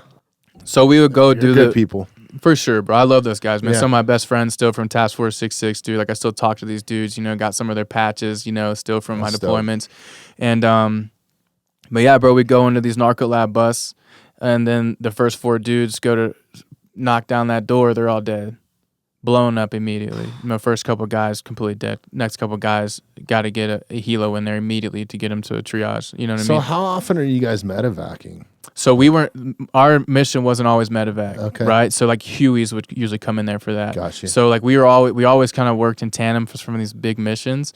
So when something like that happened, Huey's right in there because they're smaller, can get in there real quick and get out, right? We're a bigger target. So if we're doing that, shit's really bad. You got multiple mass CAT events, right? And I'll go into some of that too. So you go and do a narco lab bust, and they daisy chain IEDs throughout the village, right? So not only do you blow your dudes up, but you're blowing other dudes in these villages up like civilians. Right. Because like sometimes they'll trigger it in the middle, right? And they've got shit behind boom, you. Boom. Yeah, exactly. A daisy chain. So people are getting messed up, bro. So you go in there and but what I learned was from this, like the traumatic brain injury from the blast, right? Like how it works physiologically.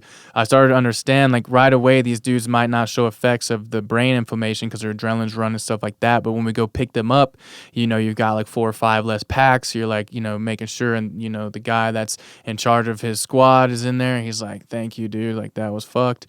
And then you're like, I started to learn, like I would bring bottles of water with me in a cooler. So after mission, I'd pass them down the line. So I'd pass them down my side of the helicopter, and then the brother would do on his side. And if someone was unresponsive, you can see them with their NVGs, like they're not moving. It's dude's trying to pass him the water and he's not moving. And that was like my first cue. So you started to pick up on stuff. You started to get creative with like how to make sure your dudes are okay. So that was one of the things that we did. So I'd watch. Oh, where someone's not moving. Then they're knocking on this dude. Now I got to find their corpsman. Now he's getting his clothes ripped off. He's got his brain's like super inflamed. He's going to die if we don't get that pressure out of there. So you start to pick up on these things, bro. And like, you know, we had this happen, you know, like ended up saving this dude's life, you know what I mean? Like really cool. And like, but that's part of the job. Like thinking on your toes, like adapting to the environment, like reading more into the situation than what's taught to you, right? Like, yeah. So that was like they're not training you for that. They're not giving you any specific training. Like, hey, bring a cooler of water with you. No, but you pick up on that, right? Yeah. So that you're adapting. Exactly, you have to. So that a lot of those missions were happening, man. We were doing like, we called them like Operation Mystical Pony, because we go out on these drug raids or whatever, and like, you know, we did like raids through the desert, and you'd like get hits on cars, and like you got these people stopped with lowered suspension, you know, like, okay, what's in your car? This is a family of people. Now you got it ripped out of the car in the middle of the desert, and everyone's got their rifles on everybody, and they don't have anything in their cars. You know, sometimes they did, but most of the time, like, this is just the way they travel. It's Afghanistan, man. It's not the United States. You don't know if it's loaded with explosives or drugs. Yeah, or guns, or it's just a worn-out Mercedes suspension from 1970. You know what I'm saying? Going through the desert. So we were busy out there doing that stuff, but we did pick up like operation, like one of the ops we did that we were constantly chasing, and we hit it one time, and it was the craziest mission I've ever been on. Like hands down, bro. Like RPGs out there, heavy machine gun fire. They call them dishkas, which are like heavy machine guns. Yeah. And so you're like flying in, and you know, you drop these guys off, and you go back, you're refueling, getting ready, and like you can see in the distance, you can hear everything in the distance. You're seeing the tracers, you can hear it off in the distance, like it's active out there. And you're flying into it. And we're flying in to get these guys out. So I just remember like, we got to prep, so we're like smoke them if you got them type situation. You know what I mean? You're smoking your cigars with your homies. You're getting ready to go back in there till it dies down a little bit, so we can't actually make an exfil, because if you can't just go in there, and you got to be effective, right? So waited for the call to go in there, and then we're going in, and you got tracers lighting up the sky like the 4th of July, bro. And you're like dodging these tracers going through your helicopter, like stuff like that. Are you guys shooting tracer rounds out of your guns as well? Yeah, because that's, you got to walk onto your target, you know what I mean? So like that was the easiest way to walk on your target. But we also had these sick ass lasers that could like burn you, you know what I mean? Like infrared lasers that would like burn your skin, and they were like crazy. So we'd have them on the Gal 21, and you can like be blasted. So it's almost like a laser sight. For the gal. Yeah, it was actually sick, but it would burn people from, you know what I mean? So is it is it IR? Are you guys seeing it on the night vision? So you see it on the night vision. But they are not seeing it. They're not seeing it. Okay. Yeah. And I'm pretty sure there was some different settings on there too. Okay. But yeah, dude, like going into these situations, man, like you're taking a lot of fire. You got to get in there. You got to pick these people up. So just think about that. And your whole deployment, and you're going through this, and like your body, and you're getting used to all this crazy stuff. Anxiety, dude. Exactly, bro. Because now you don't know. Like you got an RPG out of nowhere. It's a normal day. Then boom, RPG comes up. You're flying out of TK, you got an RPG coming at you out of nowhere. Some villager down there wants to take you out the sky, which I get. I wouldn't want assholes in my country telling me I couldn't do what I wanted to do. You know what I mean? Yeah, we'd be fighting back. Yeah, exactly. So that was the tempo out there, bro. Like it was crazy, and like having to make it back, and then I remember we saved this dude, and we burned out an engine, flying him to TK, like the level 3 triage, I think. Just they had most capabilities, so we flew him there, and we flew back home. I remember they were trying to write me up for those awards, like the crew and the pilots and everything for the awards, which was all cool. It's not why we do it, but the CO kicked it back, and he was like, "You guys burn out an engine." It's like, but we saved this brother's life. Like they just went through hell. We came back, saved his life. We burn out an engine. It's like $1 million-something engine. So they pulled your award because we burnt out a fucking engine. That's fucked. Yeah, and our CO, like, I couldn't stand him. Yeah, I couldn't stand that CO. And, like, I don't care if he sees this or hears this, man. Like, we called him Buzz Lightyear is like to infinity and beyond. He would bring you beyond people's capabilities and make a very unsafe situation for people for mission accomplishment, for whatever. I'm not going to speak too much of why he did the things he did, but I know why he did the things he did. He was a dick, bro. So like no one really liked him. And he put a lot of people in unsafe situations to keep the tempo up. Nearly got me killed in a flight to go pick somebody up in the middle of nowhere in a sandstorm, like low light conditions with new pilots. And so like, but that's what you deal with sometimes with commanding officers, man. So didn't like that guy. I hope he sees this, you know what I mean? But yeah, so like that deployment all the way up until the day I left was intense. Yeah. Yeah, because like I think like I started to pick up survivor's guilt big time, because we'd bring like 48 dudes in, and then you have a mass CAS event, like 63 casualties, 8 dead, BBID Holy right through the shit. front gate of Shukvani, like this base we were at, like just like you're just there. I just That's traded. a whole nother level or side Yeah. of anxiety and stress, right? Yeah. Like that survivor's Yeah, guilt. survivor's Yeah. guilt, because like my job is to get you there safely, and now I'm trading my passes with you. Like, hey, later, bro. Like, I'll see you later. I'll pick you up when it's time for you to rotate out, or we'll go on mission sometime together. And you're like chopping it up with these Georgian dudes or whoever you're working with, Yeah. and then now they're dead. Like literally, like right as you're leaving base, BBID hits, boom. You know what I'm saying? Mm-hmm. So that started to sink in and hit you. And it wasn't like my job out there was mainly to save lives, not to take lives. I wasn't I wasn't like an attack element. That was not my job, bro. Mm-hmm. Now, if I had to fire my machine gun, I was going to fire my machine gun, but that's not what my job was. So for me, that's what started to take hold of me. At the end of that deployment, bro, like it was bad. Like bringing 24 people in, taking 22 out, taking 20 out, taking less. And like And you're seeing it constantly. yeah. Yep. On the masses, because if you're in, you're seeing a lot more than the average soldier, I think, right? Yeah, dude, because Because you're inserting and extracting. Yeah. And like really intense missions. Wow. So we did a lot of that, and that took its toll. But I made it through that deployment. We didn't lose any of our guys. We had a couple guys get injured and sent home, but like we didn't lose any of our dudes, and that was like the main takeaway. You know what I'm saying? But like I said, I left early, and they finished the deployment out. It was a good deployment. But that deployment changed. Like that's what I asked for. I wanted to go to war, and I went to war, bro. But like navigating that afterwards, like you don't even realize what you experience until years later, for sure. Yeah. No, I think it haunts a lot of people, or a lot of my friends they actually enjoyed their time there, the camaraderie. I mean, they take the good with the bad, but I don't think it really affects them until you're like back home and you have time to process. Like, it's just like working a busy schedule. If you're busy all the time, you don't have time to think about shit. But when you do have time, taking it back to that kid analogy, when do you get in trouble? Yeah. When you got nothing to do. That's right.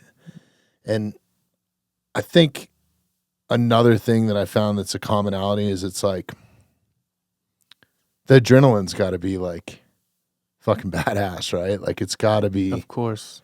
it's got to be awesome in its own right. And then just even the little that I've been safely around this aircraft and watching A-10 fly by is so fucking cool, man. Yeah. Or an Apache or a F-22 or, there's any of those sort of things. And helicopters in general, man. But you even get an adrenaline dump from that. Just right? flying.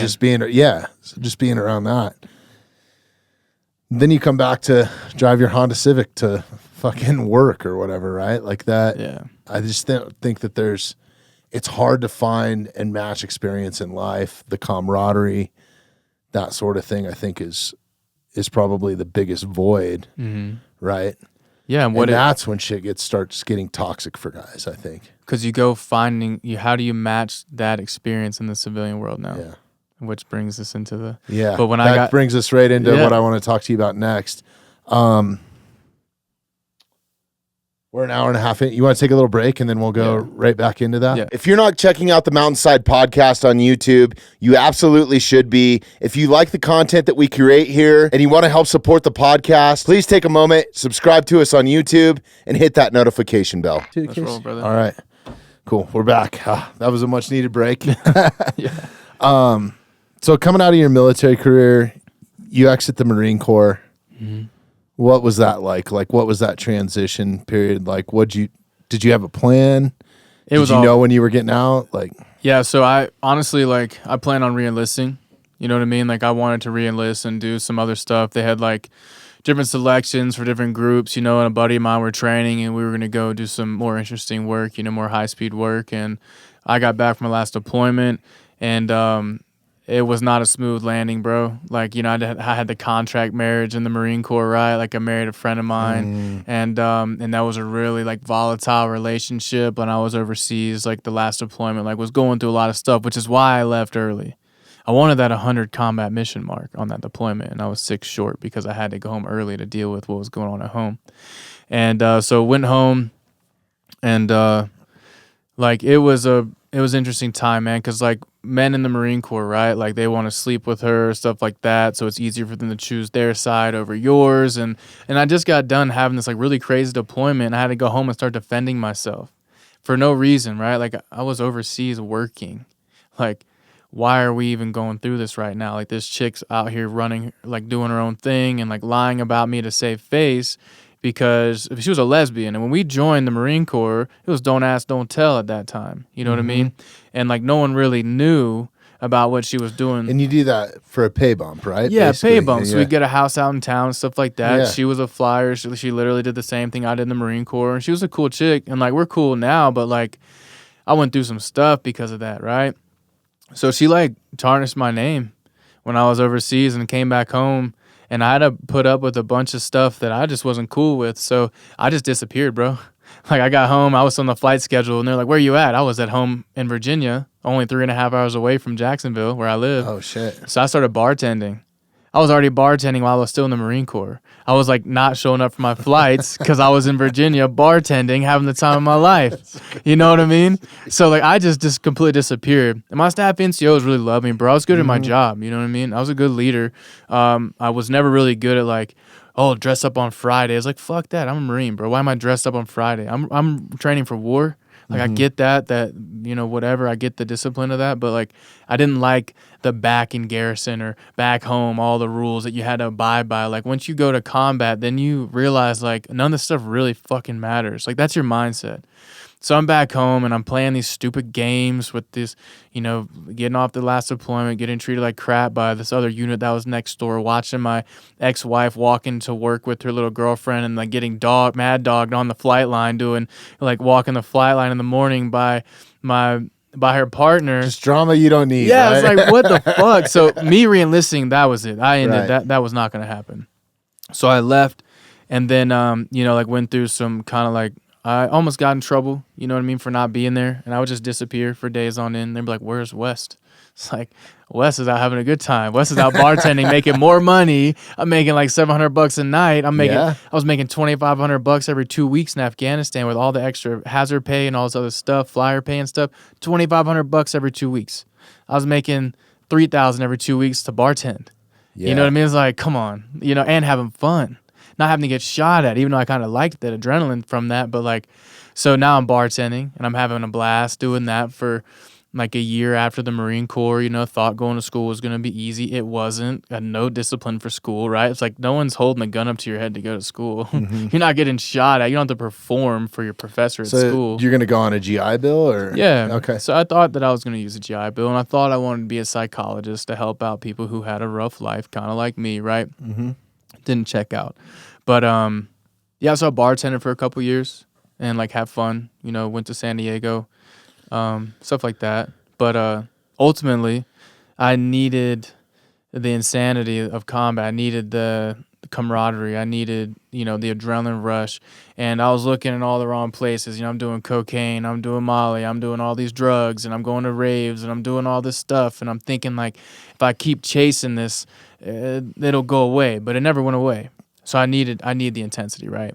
And that's what the motorcycle world started, right? Because I started in Richmond, Virginia. There were the River City Mongols, right? Like, that was the people that were out there. And then one of the guys that were in the club was an ex-Marine, so we had something to connect on.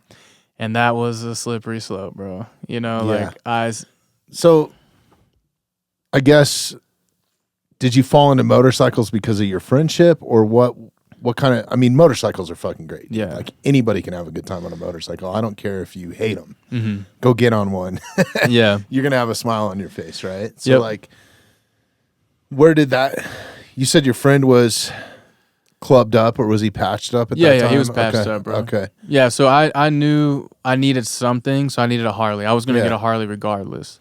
I needed one, bro. I needed like the wind in my face from gunning in helicopters to nothing. Like, yeah, bartending is cool and all, but like there's nothing insane about that. Right. You know what I mean? Like, so I needed that next level. Plus of you probably got some money burning a hole in your pocket now that you got the extra cash, right? Yeah. So, ultimately I started hanging around with the brother. Like I love this dude still to this day, bro. Like, you know what I mean? Like I don't really, I'm not in touch with the club like that or anything anymore. It's crazy because I personally know quite a few people that live that 1% life. Yeah. And they're some of my favorite people I know. Mm-hmm. They're the most honest. This is why I talk to UFC fighters. Mm-hmm. That's why I talk to a lot of former military guys. Yeah. A lot of roadies. Like they're kind of all similar in their own ways. They're just very honest. Mm-hmm. They don't have to sugarcoat anything. And I always appreciate that. So when you meet somebody like that, it's like you kind of click with them. Yeah, so that was immediate. Yeah. Marine, you know what I mean? But he's a good friend, bro. You know what I mean? And we were like going through shit together. Like when I was hanging out with him, like I wasn't a prospect. I wasn't a hang around. I was just his homie and I was down for war. You know? So I had no plans to be in the Mongols. Like that was never my plan when I got a Harley, bro. I didn't get a Harley to be a Mongol. Like I got a Harley to ride, and that was my homie, and he was a Mongol, and we just got into a lot of crazy shit together. Mm-hmm. You know, like we protected the city, River City, Richmond, Virginia. That was the city to protect. And like when you go from always having an enemy your whole life, always needing to have someone to attack, it just felt natural. You know? grew up that way, right? Yeah, exactly. Felt so the idea at home for you, I guess. Exactly. But the idea of like war being my normal, and that's why I needed more war, because without it, I didn't feel right. I felt like I wasn't living the life I was meant to live because I was so programmed and it was so ingrained in me at that point that I need to be at war. So.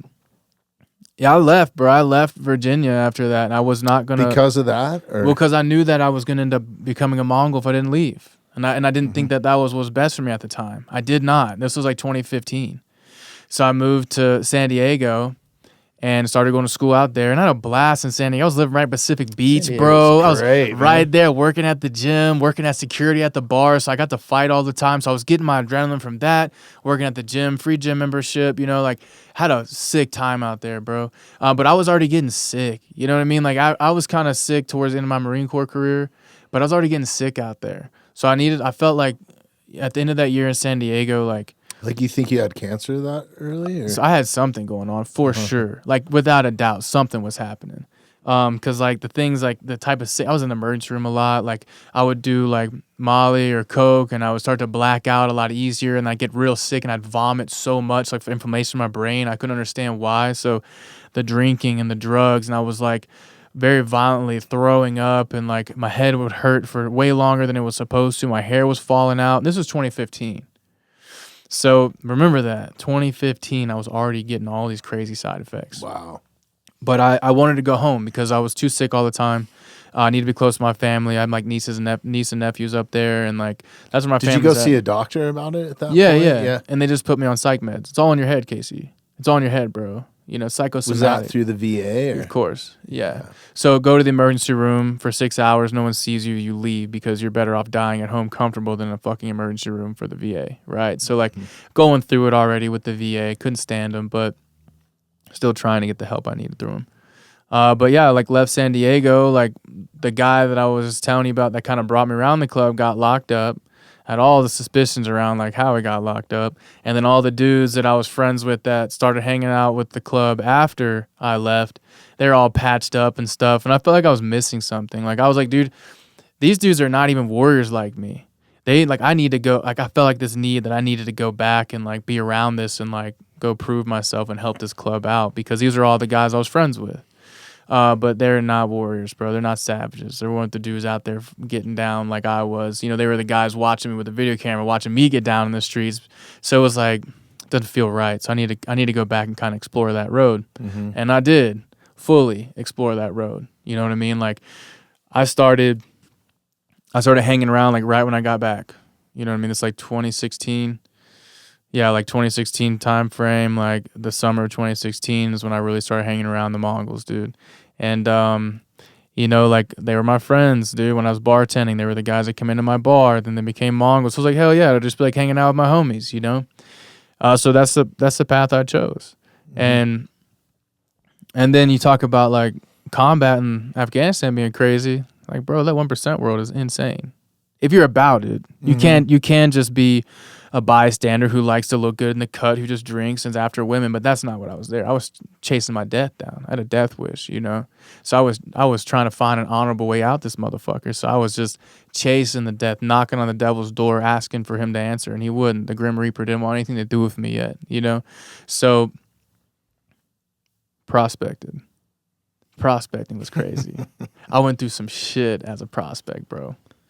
Like wild stuff. And like what kind of shit? Like I don't know if you can talk about it. But. I mean, I could probably talk about it. It's probably been like 7 years now, I imagine. But without saying too much, I don't want to incriminate myself, you know. No. But, please don't do that. But just imagine you watch Sons of Anarchy or someone who's watched Sons of Anarchy, like that's just a TV show, my boy. Yeah.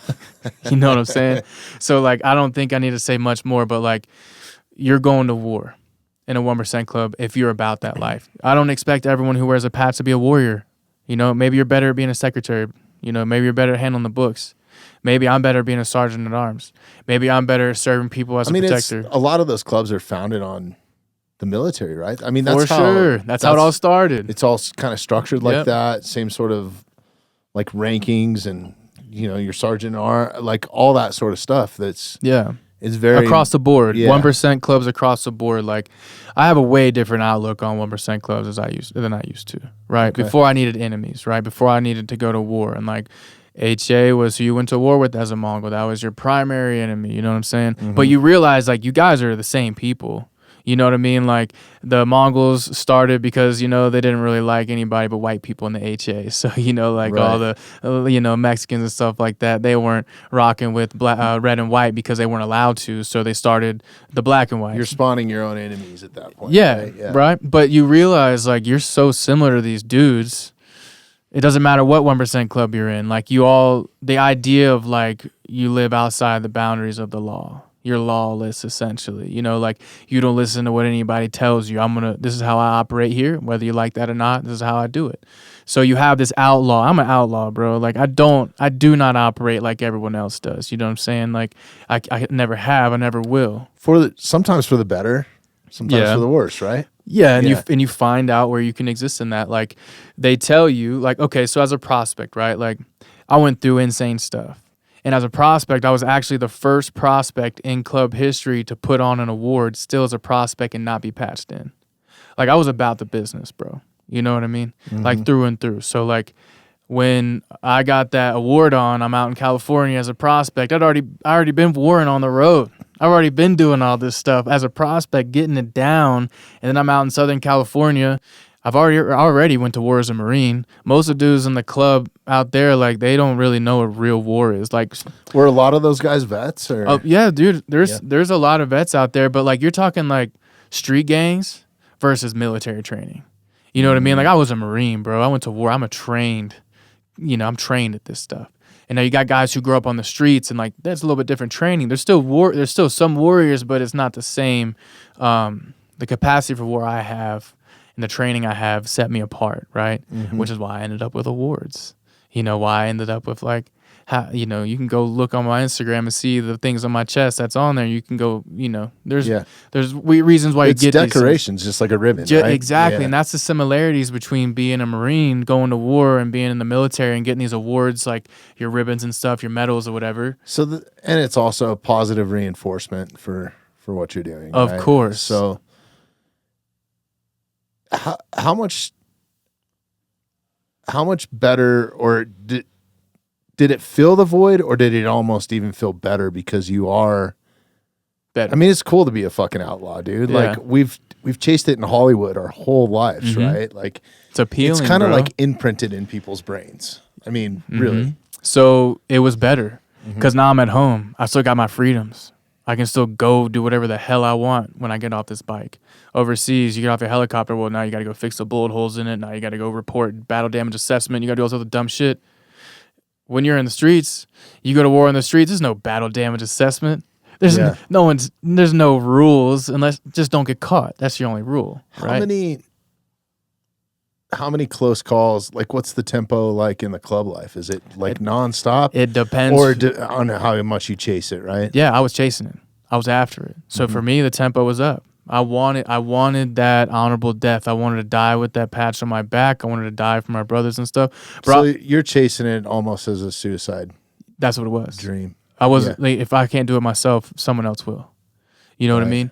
So I was after it heavy, and just a few months into being a Mongol, got patched in, all that stuff, whatever. They brought me up to Mother Chapter like immediately. I was just some white boy from Virginia. Then they pulled me up to Mother Chapter almost immediately.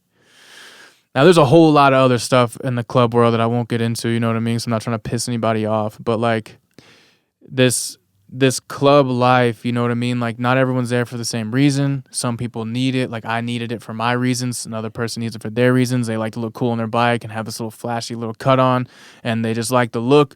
But I was about the shit. You know, everyone wants to be a 1%er until it's time to do 1%er shit. That's the saying. Right? And they say, welcome to the nightmare for a reason, because you're going to die, your boys are going to die, or you're going to go to jail, or you're going to lose everything. Your wife, your kids, whatever you've built in your life, you will lose it all. So that's why they say, welcome to the nightmare. And it is a nightmare. And like, this is another thing. Like, I joined that club 2016, and by 2018, I was already kicked out bad.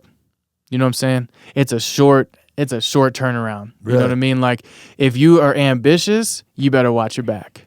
If you're good at what you do, because you're making other guys look bad. Someone else wants that spot. It's kind of like ranking. Yeah. That's it. Just like in the Marine Corps, it's cutthroat. Yeah. Everyone wants the next rank. Just like in the club, everyone wants to be the P of their own chapter. Everyone wants to charter their own chapter. Everyone wants to be a mother chapter. And anyone who gets the mother chapter realizes, fuck being a mother chapter. Fuck that shit. Just because I'm ignorant to it, mother chapter would be like where the foundation of the club is at? Or? Mother chapter runs the rest of the club. Gotcha. So you're like the head chapter that everyone pays respect to. You hold all the meetings, disciplinary stuff. Like, you make the calls for the entire world, the Mongol world.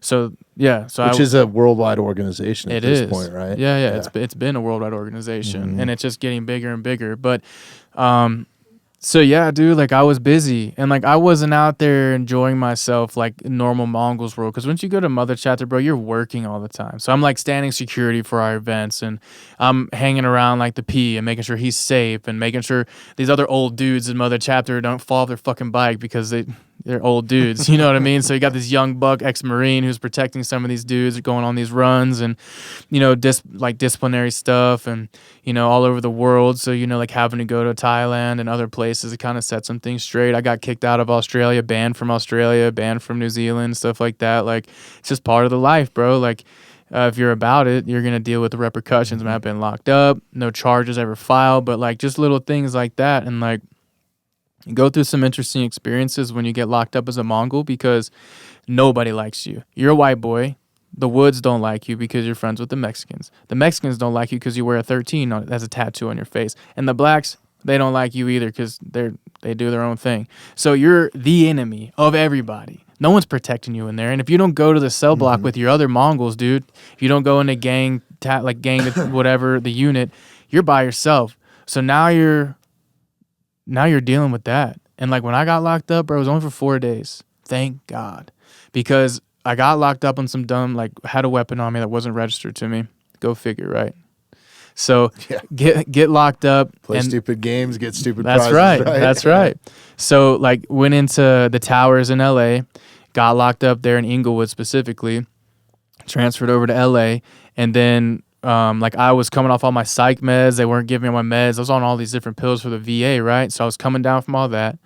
They were treating me as I was criminally insane. They put me in there with the sane ward. So I'm like with all these dudes slinging shit on the walls, like insane dudes. And I'm like waiting to get to the cell block that I was supposed to go on. and it was supposed to be on the block with the other homies, and like the guards were like conspiring against me, and like you can get lost. People just get lost in prison. We don't know what happened to him. I don't fucking know what happened to him, you know? Yeah. So they're fucking with me, moving me around to all these different places before I actually went to my 5700 block when I went to the block I was supposed to go to, and which wasn't the actual one. And the correction officers, which I don't really fuck with COs, bro, because I know how they get down. So like, I don't care if anyone hears this or sees this, that's a CO. I know how y'all get down. You know what I'm saying? Mm-hmm. Double think, you know, you're going to have to answer to somebody when you leave this place. So think about what you're doing, because people get fucked with hard in jail, and like we're still humans. You know what I mean? You shouldn't be treated like an animal, because not everybody, you know, there's people in that don't belong in there. People with DUIs that get locked up and then now they're in jail forever. God, you know what blows me away is like, think all the dudes that were locked up on like marijuana charges and that are still there. You can go down to the dispensary now and buy whatever the fuck you want. And they're still crazy. there. Yeah. So but I went through like that experience, and it like really showed me like it's fucked. The prison systems are fucked, bro. Like they can do whatever they want in there. When I went and checked into that cell block, you know what I mean? I didn't check in with anybody. And fucking, it's just like, if you start looking at the underbelly of it, it's so just fucking rotten. Like, you know, it's a lot of them are privately run. Investors it's a making money, thing. bro. Of course, the rap game shifted. The rap game shifted in the 90s because they started giving these rappers deals for, here's some stocks in these private prison facilities. Make your music. Fill 'em. That's right. Yeah. So what do we got all this gangster rap for? You got who dudes aren't gangsters rapping about being a gangster, getting little kids locked up, but they're actually living the shit that they're hearing. They're programming their minds with the music, and they're going out gangbanging, and now they're filling the prison systems. The guys making the music are rich. Yeah. You know what I'm saying? This is fact. So going and having that experience, getting locked you know, up. you got Bob Barker on your sandals. Price is right, bitch. Bro, Yeah. It's a trip, right? Wow. Finished up that experience there. It was fucked. I thought I was gonna get jumped right away. A lot of guys don't get out of that life unscathed. No. How do you get out of that? Out of what? The club? Yeah. Well, you know, when I exited the club, I got kicked out bad because there was a lot of tomfoolery, bro, a bunch of dumb shit happening, like people, you know, thinking that, you know, what they say goes, even though what they're saying is not right. It's not brotherly. Like, and I started to catch on to this stuff, especially being in Mother Chapter, bro, like to see the inner workings of what was going on, like not to go into detail too much, but like I didn't agree with some things that were happening, and neither did some other dudes. I was still really tight with these dudes now.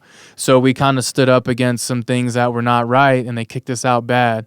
And it was over something so stupid, bro. So they kicked me out bad with these other dudes, and then, you know, like I was doing contract, like kind of like security out there, working for the weed shops and like protecting the shops, and like, and that was crazy too, bro. Like I was fighting all the time, which was cool. I needed that. Right. I'm scrapping all the time, bro. Like you're looking for confrontation. There's files. Like if we still had all the files of what I used to get into, bro, I was a knucklehead in those shops, bro. I was always getting down with somebody. You know what I mean?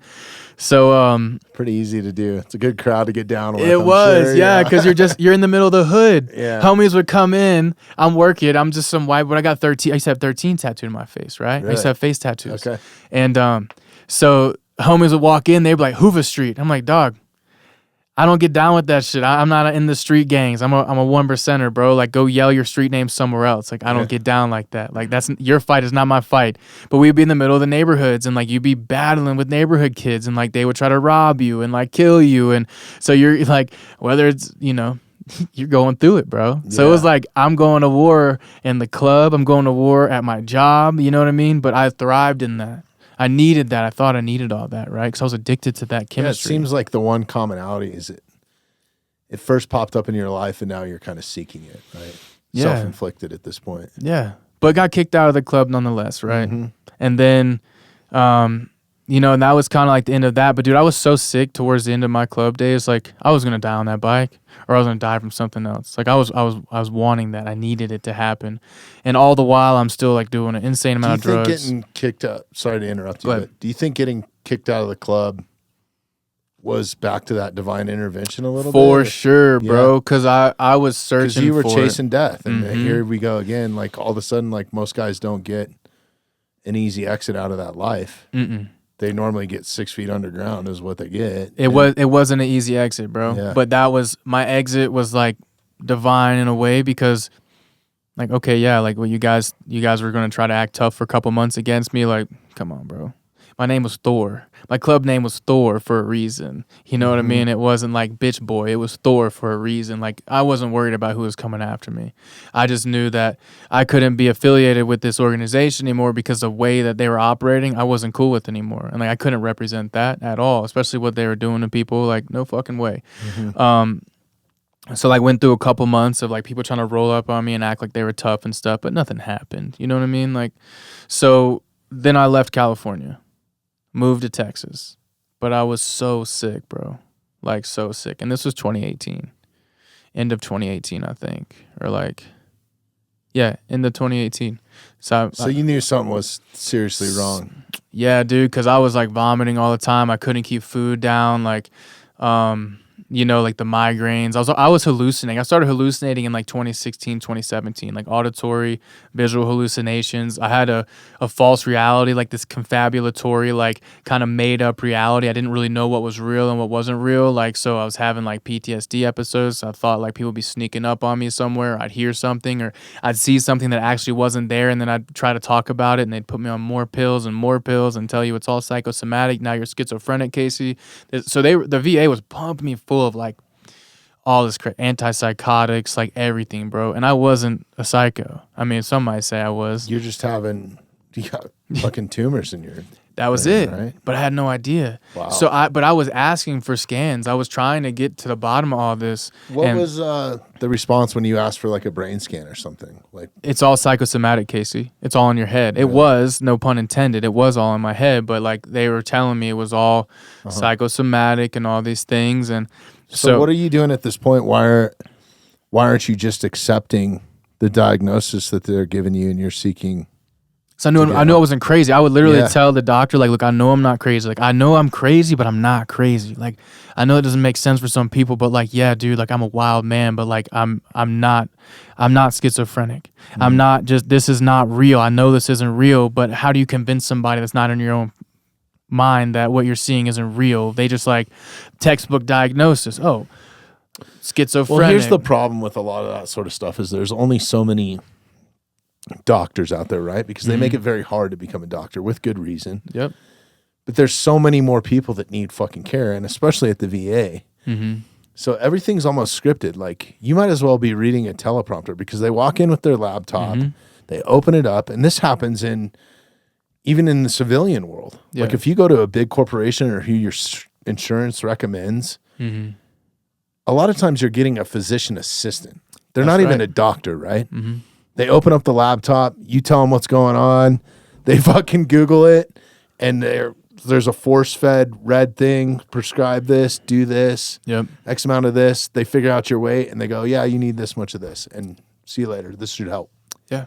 Right? It's like a 15-minute, and then they're just on to the next person because the demand is so high. Yeah, I mean, so unless you're seeking your own medical, or you're paying attention to your own medical needs and actually going out and doing the homework, which I want you to elaborate on. I'm sure we're going to get into that here in the conversation, but I've had to be really proactive on what I want to do medically, and I'm just doing simple shit like diets and that sort of thing and trying to stay healthy. When you get so sick, like I was at the point where the VA was telling me that, you know, it's all in your head, Casey, so I just gave up on going to the VA.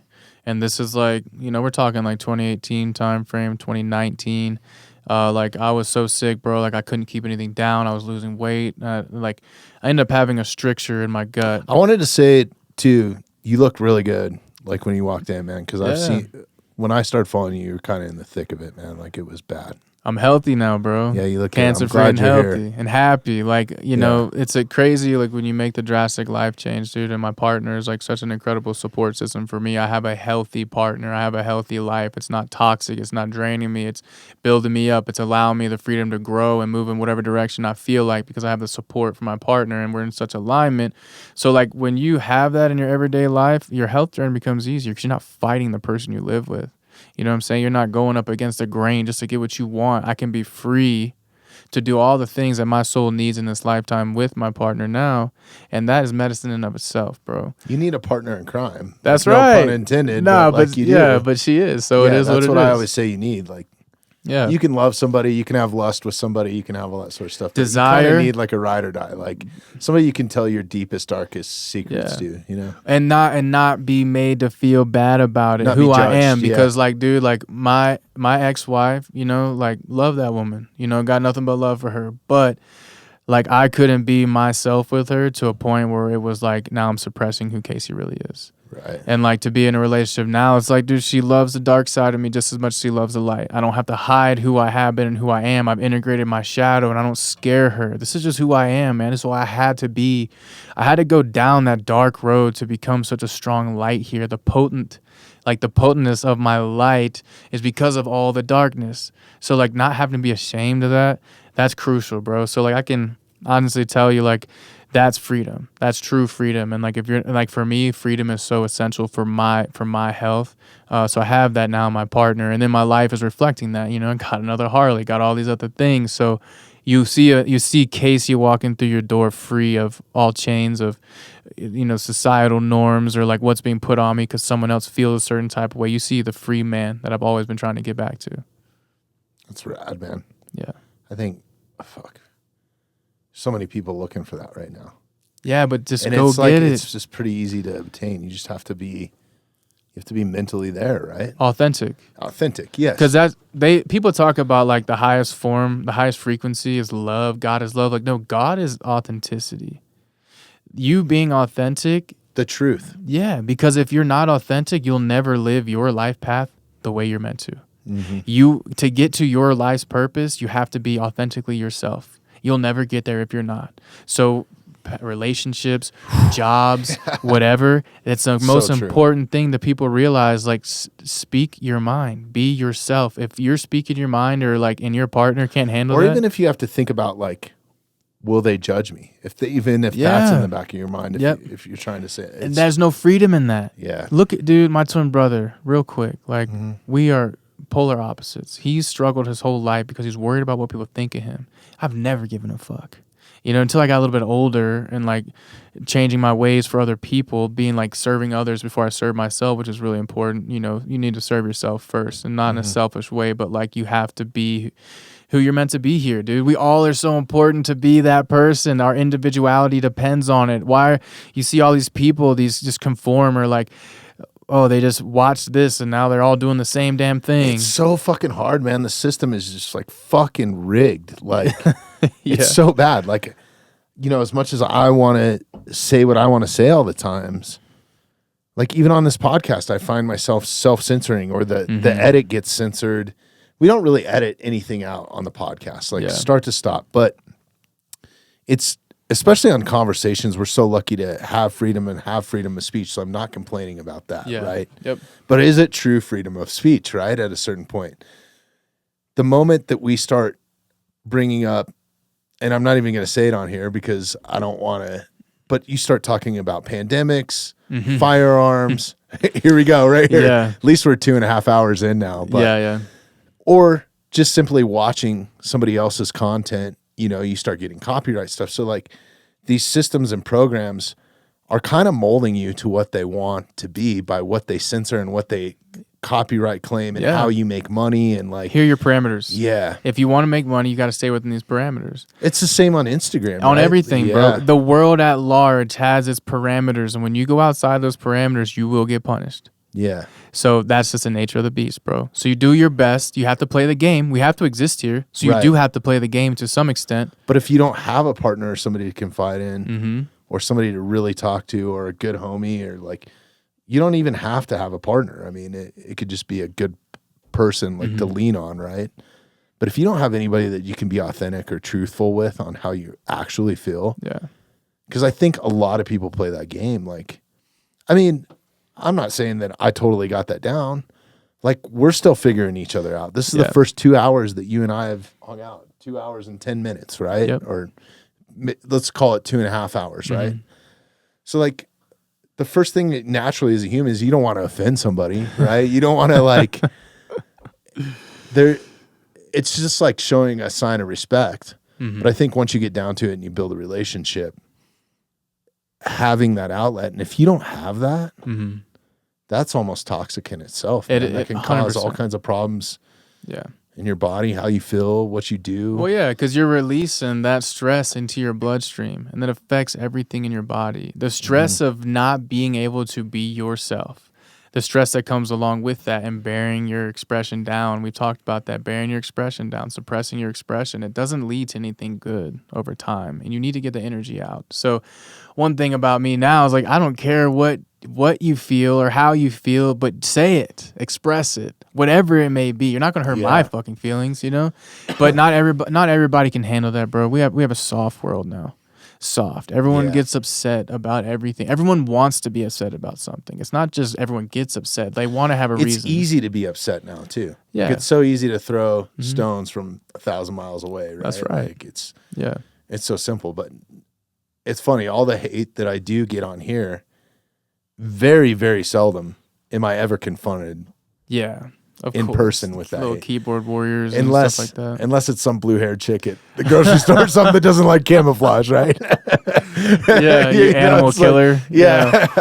So yeah, I don't know. It's just a odd world. Like, and then if you actually really start doing the homework on the people that are throwing that shade or that hate or actual threats, you go, it's a fictitious account. So how do you know that it's even a real person? Yeah.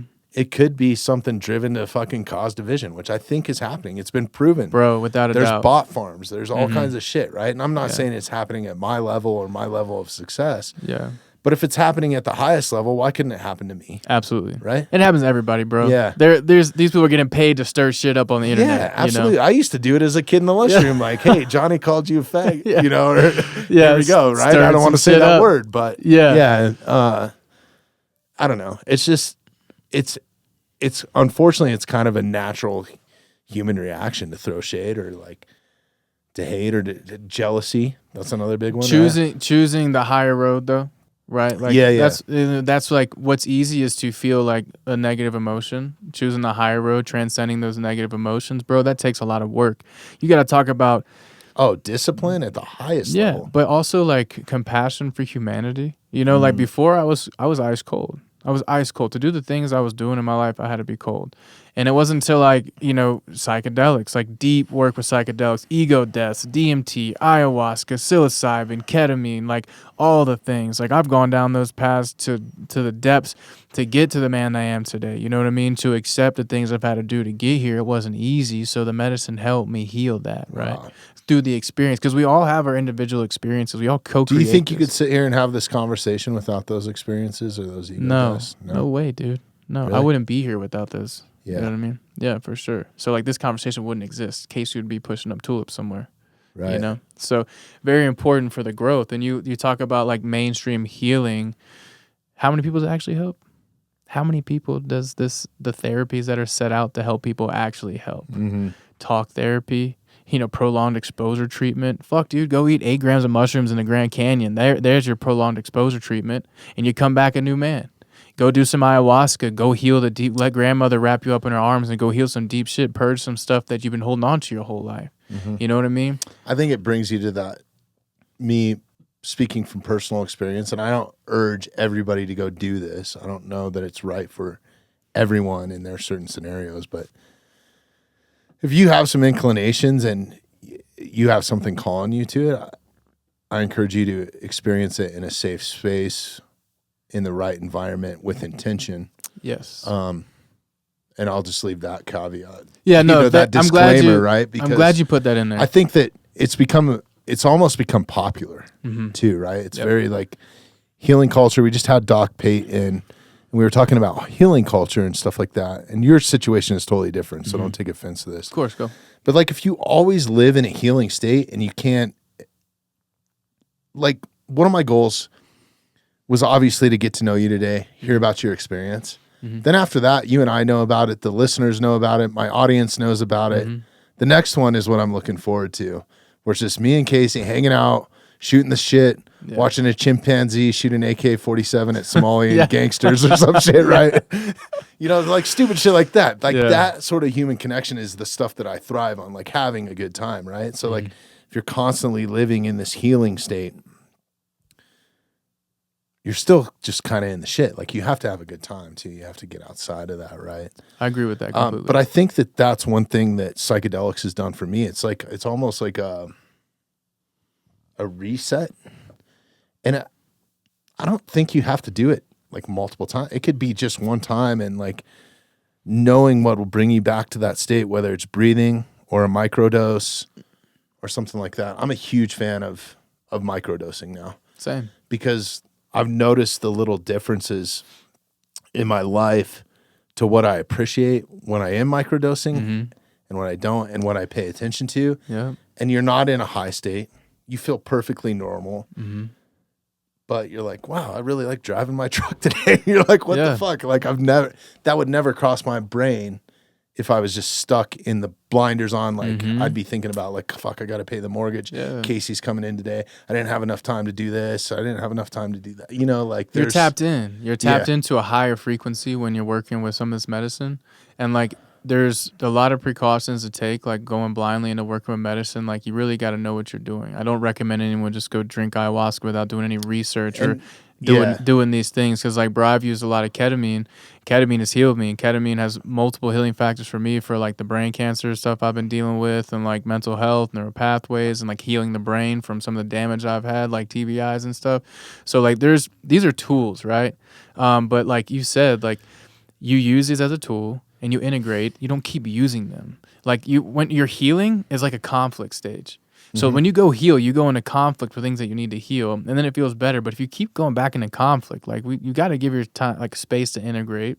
And like for me, like I don't eat mushrooms, but maybe once or twice a year. I microdose more than that, but I don't go on like a hero's journey, but maybe once or twice a year, if that, because it's so intense. You got to process everything you go through. Ayahuasca, you don't. People are like, I was in the jungle for 10 years doing ayahuasca all the time. Like, it took you that long? Yeah. It took you that long, bro? Like, I don't understand that. So I don't either. I think after that first time, I was like, I'm never doing this shit again. Yeah. But I realized how much it helped me too. Yeah. So like you talk about healing, right? So like we'll jump back into like me getting sick. Yeah, I definitely want to dive back into that. I just didn't want to disrupt. No. We were on a good one here for a minute. So yeah. But I'm thinking about like this healing aspect and like how much it's helped me get to where I'm at right now, and like how sick I have been. And like post Marine Corps sick.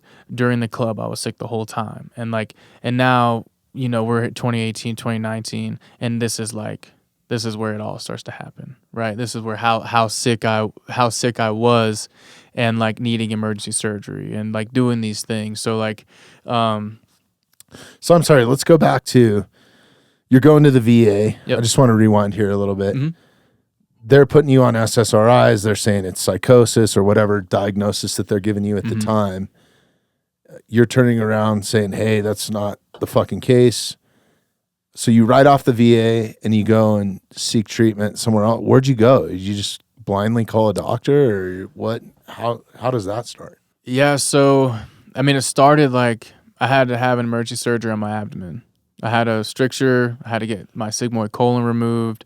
This was like 2019. So I was still like super sick, but I was dying. If I didn't get that surgery, I was going to die at that point because I couldn't get any food in me. I was malnourished, like really sick all the time, like just wasn't okay. On top of hallucinating, on top of the migraines every single day. So your tumors were they causing I'm sorry, what did you say you had to have? So I had a stricture. So I had some like impact from flying overseas, like some really like heavy trauma to my abdomen area, and like had some damage up there anyways I didn't really know about, but like I was like, you know, passing a lot of blood in my stool all the time, and like didn't really understand like what had happened. Like, right, dude, you're in combat, like you're getting bumped around, I'm getting thrown around the helicopter, getting knocked out from hitting my head on that thing or hitting my abdomen, or, you know, hard landings, like jacking your spine up, like I had compression fractures. Like, dude, I had a lot of stuff from being in that helicopter. Yeah. And like I never dealt with it because you're Marines, like you just keep moving forward, like don't slow down, keep moving. It'll be okay, right? Yeah.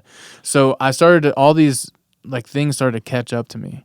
So the abdomen, like from having heavy trauma from the side of the ammo can, like that thing's huge, dude, and like right to the gut, like right in the area that I had some issues. So ended up having damage to my sigmoid colon, had a stricture as well, had to get that removed, had a prolapse, so I had to get my asshole sewn back up into place because it was hanging outside like a rose blossom, dude. You know what I'm saying? Shit. And I was like dealing with that for years because I didn't want to go back to the VA. And this is what's having. Well, I'm sure it's a culmination of both, but this is why you couldn't keep food down and stuff, right? Yeah, for sure. It wouldn't make it down there. So like I would eat all this food and I'd throw everything back up because I couldn't get through the stricture. So you're basically bulimic at this point. Yeah, so I went from Fuck. like 220 pounds, 220 pounds in the Marine Corps, and I'm like down like 180, not being able to do anything, can't eat, getting sick, and like passing out. The pain was so excruciating. I'd go to the VA hospital. They'd give me morphine. They'd put a blanket over me in the hallway, give me morphine, and leave me there, and then send me home.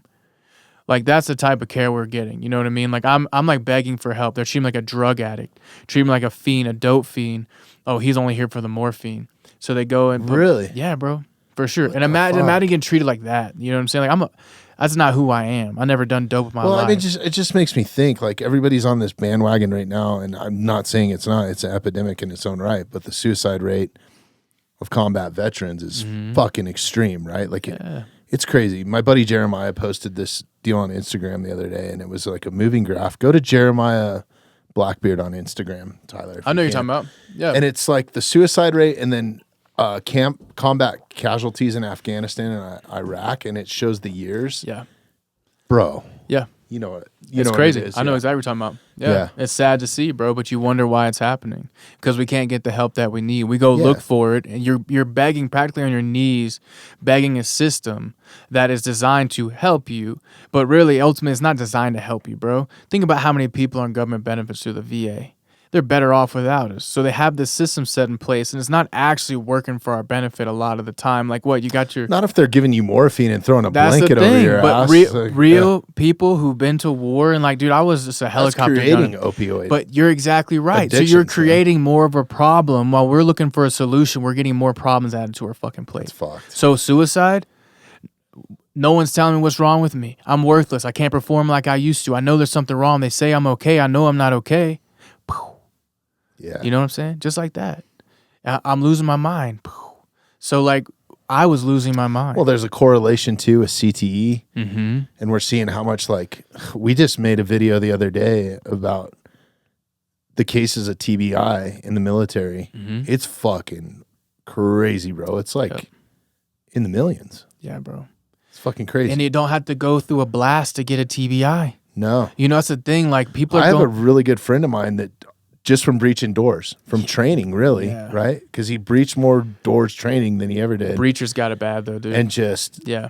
The constant, because what it does is that the impact hits your cerebral spinal fluid and it sends your spinal fluid all the way up and it breaks through your blood-brain barrier and like it deteriorates your blood-brain barrier. So now you're getting all these toxins up there. Now you've got brain damage. Like it's this whole thing. And we know now how to treat TBIs. You get them in a hyperbaric chamber.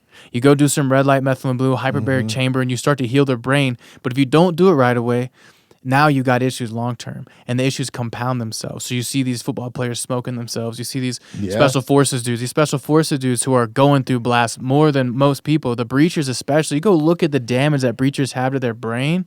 It's insane. But why aren't they? If the military is supposed to be the highly trained and we're here for our brothers and sisters, why aren't we getting that treatment that we deserve right away, bro? It's fucked. It's so backwards. I don't understand why it is that way.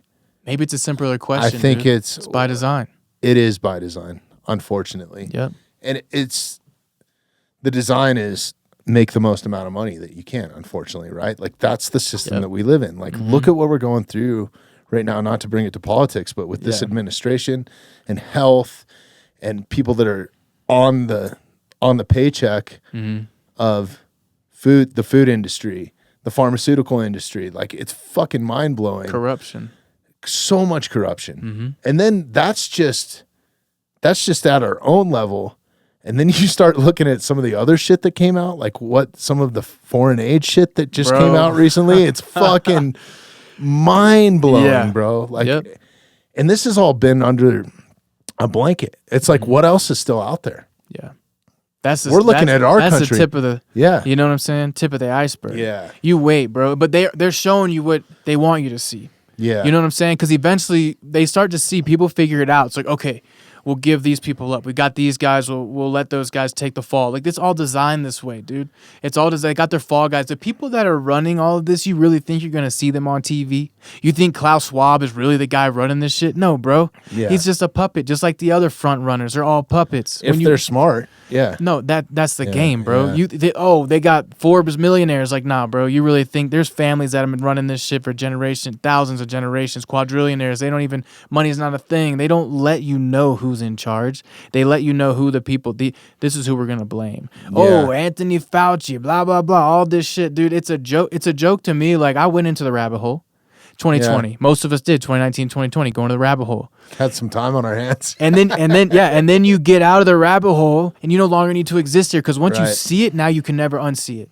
So you can see it happening all around you, and people are like, oh, politics, bro, it's two wings of the same bird. Well, and this goes back to suicide rate. It's like, or that survivor's guilt. You know, there's so many fucking variables, man. It's like, it sickens me, and I wasn't even there in combat, to see how we pulled out of that war. That hurt a lot of us, bro. It's fucked, man. We were like, what are you there for? All the work you put in. Yeah. Imagine all the work you put in over there, and then that's how it ended. Yeah, that hurt, bro. Truly, and I'm not even involved in politics, involved in all that. But those are our brothers and sisters still. That hurt to see it handled that way. Because, like, bro, do you know how many people died to accomplish everything, and you just hand everything? Here you go. You can have it all. Or how many people helped us that were just left? I know. To persecution, really. I know, brother. Yeah, it's fucking wild. It's one of the most unhumane acts of our time, I think. Yeah, that's the emotional one. That hurts, bro. Like, for real. You know what I'm saying? Because a lot of people got left in the dust, good people, like, that are now getting tortured. You know, families getting kidnapped. Yeah, you know it's not just them; it's their families too. Yeah. And that was the thing, bro. When we do the narco lab bus, you know, when you didn't give us your poppy field, bad things were gonna happen to you. Right. Or if we came and took it from you, bad things are gonna happen to you. We were out there. The war we were fighting on drugs got a lot of people killed. Mm-hmm. You know, and that's when you know what you're fighting for. It's like, what the fuck? That's what we were here for. Yeah. You know? And then you can see it. So, and that's the corruption that you still see all over today. You talk about the USAID, you talk about the pharmaceutical industry, and you talk about all these other industries. You know what I mean? Go look what's happening. And I see why people get involved in politics too, because of the conversations that we're having right now. Yep. It's like, I'm going to make a change. Then you get compromised. Because in order to play the game, you know, they think about how many people are out here. Think about how many politicians we got. Anybody, like, money? Okay, that's what you need to make you compromise is money, or we get you to do some stuff on camera. Now you're compromised. You think this stuff isn't happening, bro? You know this stuff's happening. Yeah. Well, this is how we do it. So politics, I don't get into politics, bro, because I know what politics are. You know what I'm saying? So, like, let's just steer fuck away from it. Like, fuck it all. Like, that's not what you and I are here for today, especially. But just in general, I just think it's. I wanted to shed a light, and like, I want people to understand.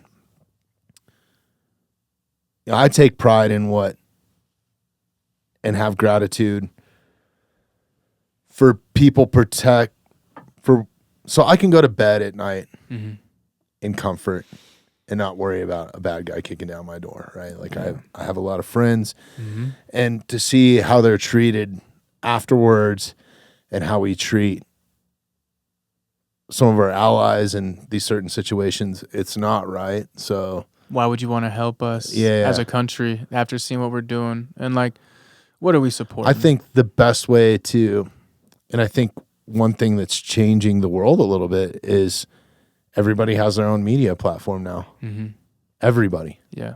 If you choose to have it, right? Mm-hmm. Whether it's on Instagram, whether it's on this podcast, like, I think it's a fucking game changer. There's a reason why I never got into this space, and all the rock and roll shit, all the opportunities where they wanted me to be on camera as like a behind the scenes fucking, let's do an interview with this guy or whatever for the extra footage on a DVD when those were a thing, you know, like, that's how long ago it was. And I just would say no to it, because they would always take whatever and edit it down in the stupidest light or make you look like a jackass. And it's like, until this form of media came up where you had complete control over it, you didn't have to answer to anybody. I think we're living in such an amazing time, But I also know that it comes with responsibility. It does, bro. Right? Use it or it uses you. Right. You know? So that's why I wanted to bring that up. I guess full circle coming back to it. Yeah. So, sorry, we're diving all over the place, but I fucking love it, man. I'm really enjoying having you in here. You want to keep going? Yeah, dude. Let's knock it out. We're here.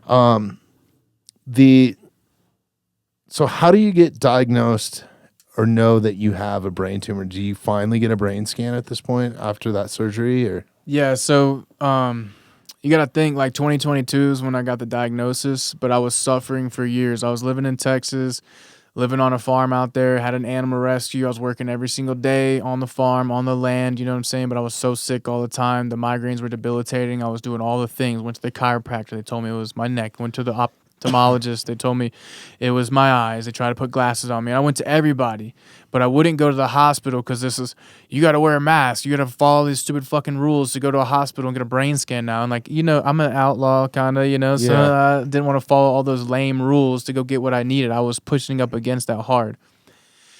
But it was so bad, dude. I was probably like a week away from dying. Like the doctor said, like I couldn't have made it much longer. And like I was sending recordings to family members. Is this 2020? 2022. Yeah, okay. So this is the end of 2021.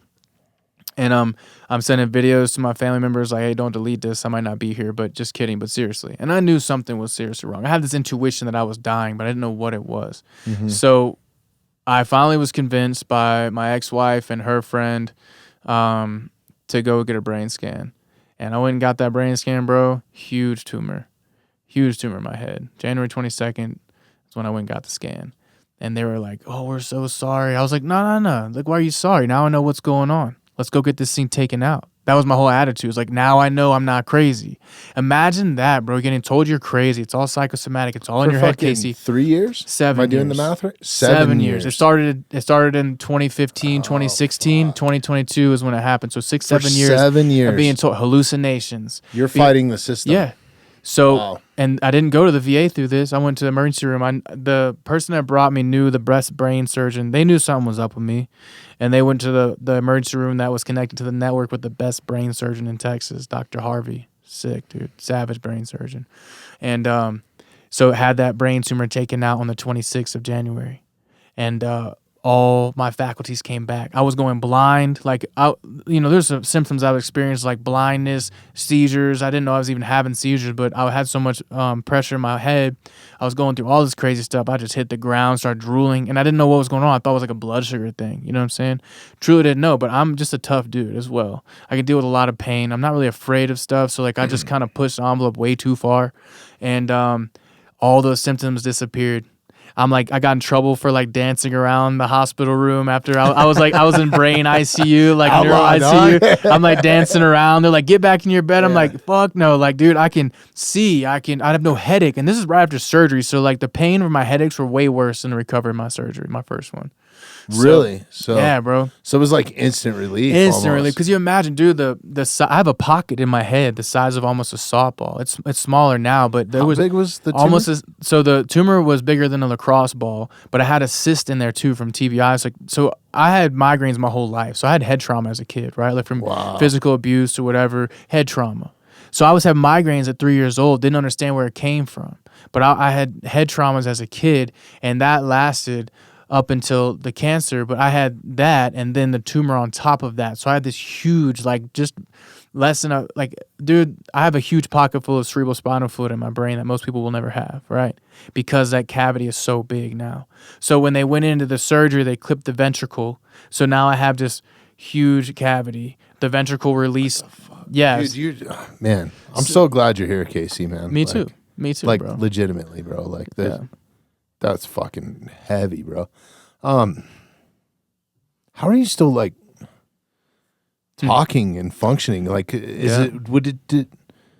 you get a tumor, is it taking brain tissue and it's dying, or is it pushing?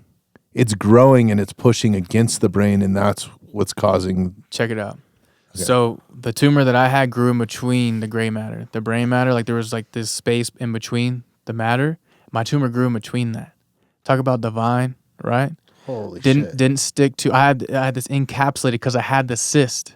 So the tumor grew off the cyst. So I had a capsule inside my brain that was keeping it in this little area. So it grew in between the brain matter and pushed it out like a mushroom, like pushed it out. So I had this fat So tumor. it's pushing against your left and right brain. Yeah, so it was pushing my left side. So like I have this huge empty space up there now. And like it's all filled with cerebrospinal fluid because they clipped it to get the tumor out. They had to get that tumor, so they clipped it. So now I have like, you know, like spiritual gifts, you can say. Because now I have all this extra cerebrospinal fluid. It's like you have your prana, your sexual energy, your prana, right? And then you have spiritual energy, which exists in your cerebrospinal fluid. So now I came back and I can do all these cool things, you know, like spiritual things. Like what kind of cool things? Like astral projection, like my intuition, certain things that come in there, like premonitory dreams, seeing the future and shit like that. Like really wild things, bro. Like getting downloads and like understanding these things that is not normal. Like the way my brain works, the way I think in like poems and stuff like that, and the way I like the creative side, like that opened up all that for me, having that extra fluid. Huh. Yeah, that's a whole nother topic, but yeah, okay. but yeah. So look, dude, they told me, hey, if you don't, like right after surgery, guy comes in on call, just says, hey, dude, if you don't do my chemo drugs, you'll die in 3 to 6 months if you're lucky. I'm not, like the tumor you had in your head is super aggressive. Like you have your normal GBM tumors. I'm sorry, this is after they took it out? Yeah, right after. Hey, pull up Casey's Instagram real quick, because dude, this scar is fucking insane. I have to, we have to talk a little bit more about this, because yeah, it's fucking wild, dude. I mean, how long is that scar? It's probably, just for people that are listening, probably 10 inches. Go give Casey a follow, just because he's an amazing fucking human being, on Instagram. Are you on any other platforms? Do you have a YouTube channel or anything? Not yet. Just IG for now. Okay. And what's the Instagram handle? Transmute that energy, and energy is INNERG. Okay. There's also, if you're listening to this right now, there's a direct link to Casey's Instagram in the show notes. So that makes it super simple. All you have to do is open the show notes and there'll be a link right there. But bro, a 10-inch scar on your fucking head. So they obviously, is that the side that the tumor was on? Yeah, left occipital. Okay. Yep.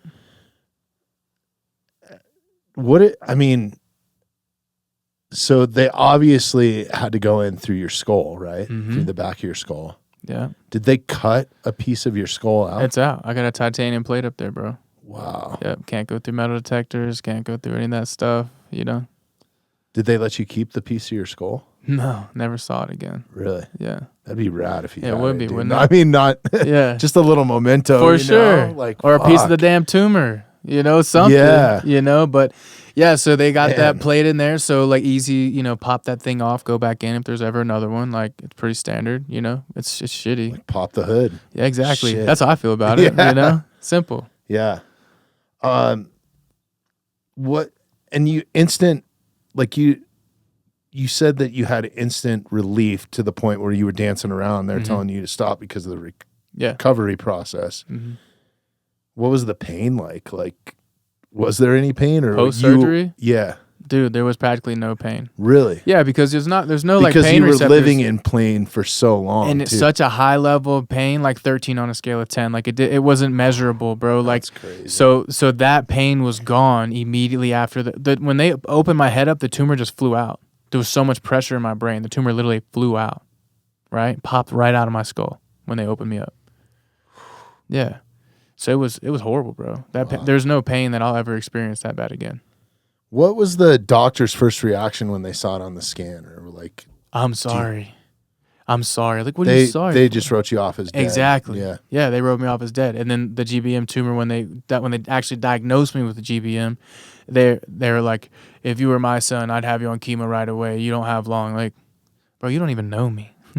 You have no idea what I've done. I've dodged RPGs, machine gun fire, knife fights, like all this stuff. So just to be clear, because I kind of know the story, but for people that don't, you get the tumor removed. Mm-hmm. They're saying that they want to put you on chemo to make sure that it doesn't re-persist or whatever that I don't know. I'm not a doctor. Yeah, it's called a recurrent tumor. Be a tumor, recurrent tumor, and we took it out, but it's gonna come back. So you have to get on chemo, you have to do radiation, or you're gonna die. There is no way of beating GBM in their eyes. GBM is a death sentence.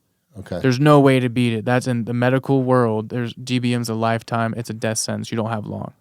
Straight up. So how long did they give you at that point? 3 months. The doctor said 3 months. You'd be lucky if you made it 3 months if you don't do the chemo and radiation. Really? Yeah, bro. Right away. Like a day and a half after surgery, he was right in the office. So, and I'm sorry to ask this, but going back to chasing death a little bit, at that point, were you like, fuck it, I'm going to live the way I want to live for 3 months? Or did you know, like, I don't, because you refuse chemotherapy, right? And radiation. And at that point, did you decide I'm going to do this on my own, or I'm just going to live the 3 months the best that I fucking absolutely can, and then I was going to beat it. I was going to beat it. That's the first thing I thought. I'll find a way to beat this right away. Yeah. Because I like a challenge.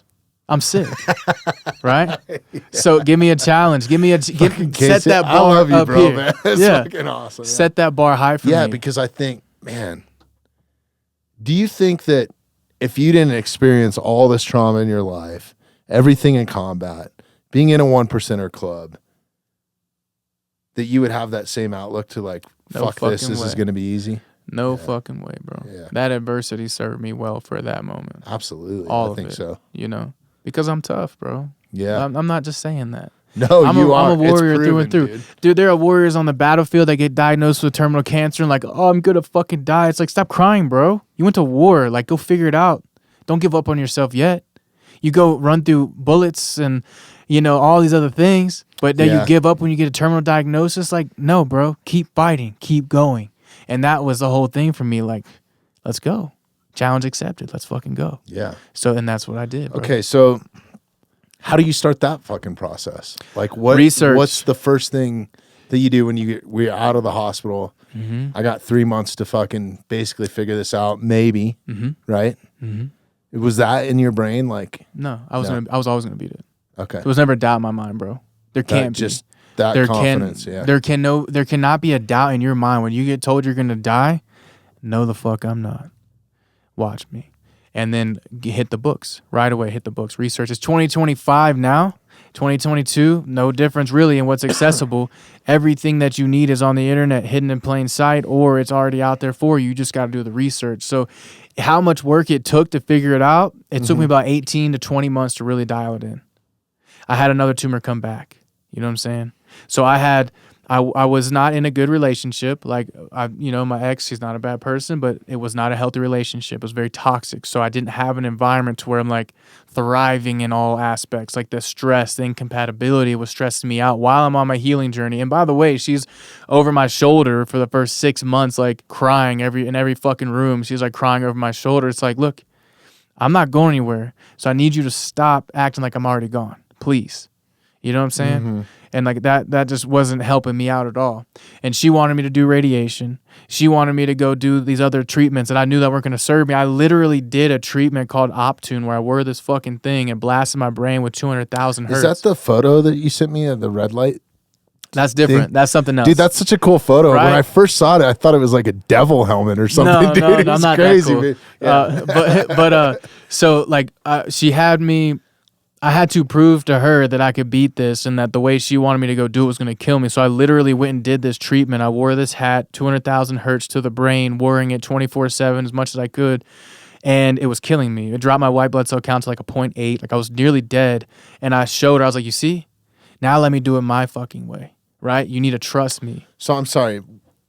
It's a hat that is sending electrical current to your brain? It's a wearable device. And this is something that the doctor wanted you to wear? Yeah, so they said, oh, we've had extended life using this thing. Because if you're familiar with Rife, Royal Rife, and the right frequencies, and you can heal with frequencies, which you can. I studied a lot of that. So like the mortal oscillatory rate of a GBM tumor is 200,000 hertz. So that's what they blast your head with in hopes that it kills the tumor. And there's a lot of research out there. So go research Royal Rife, and it'll teach you all about like frequency, mortal oscillatory rate, what that means. So you hit the tumor with that, and it's supposed to explode the tumor. But basically to you is giving you a slow electrocution of death. Basically. Pretty much. It was shutting down my brain, bro. It was effect because it's not just hitting your tumor, it's hitting everything in there.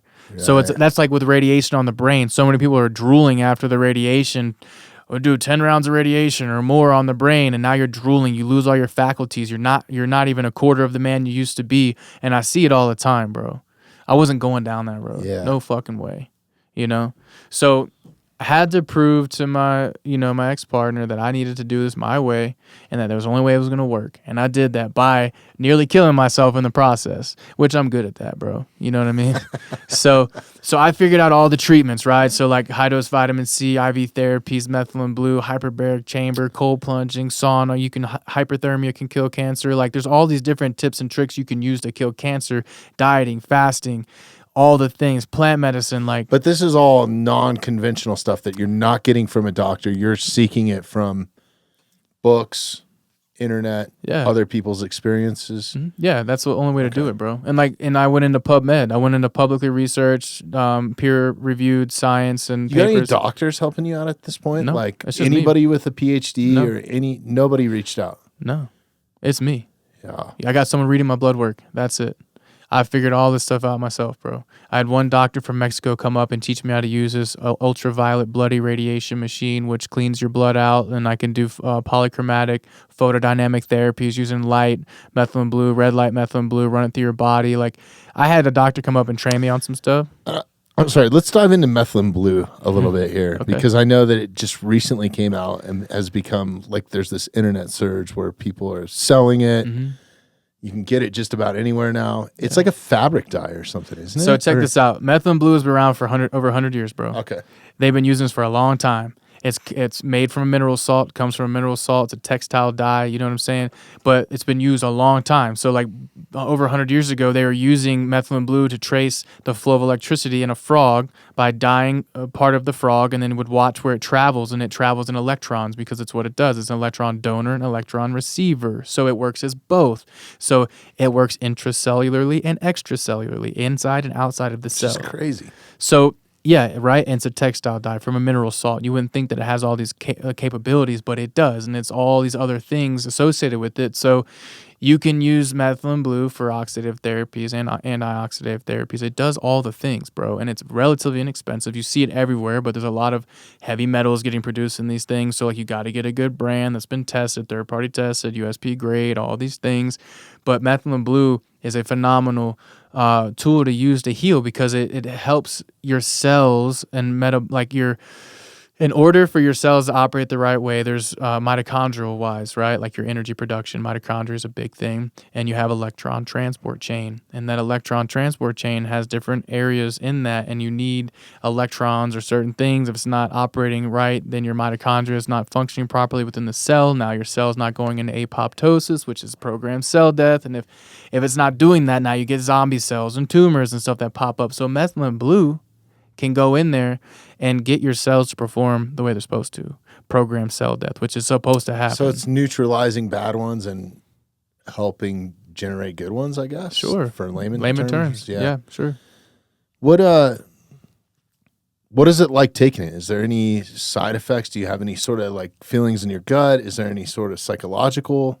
Yeah, so it also helps with serotonin, right? So like it can be used as a mild SSRI. Like I don't like to use that word in the same sense, but methylene blue has this effect where it will help with your serotonin because it takes longer for your serotonin to break down now. So now you have like a better uplifting mood when you're using it. For me, like because I've run IVs, like I run all my own IVs, bro. Like I just sit in my chair. I learned how to do on my own, on myself. Like the level of warrior that it takes to go learn how to survive and beat terminal cancer and do whatever means necessary. Yeah. So I'd run methylene blue IVs 3 times a week.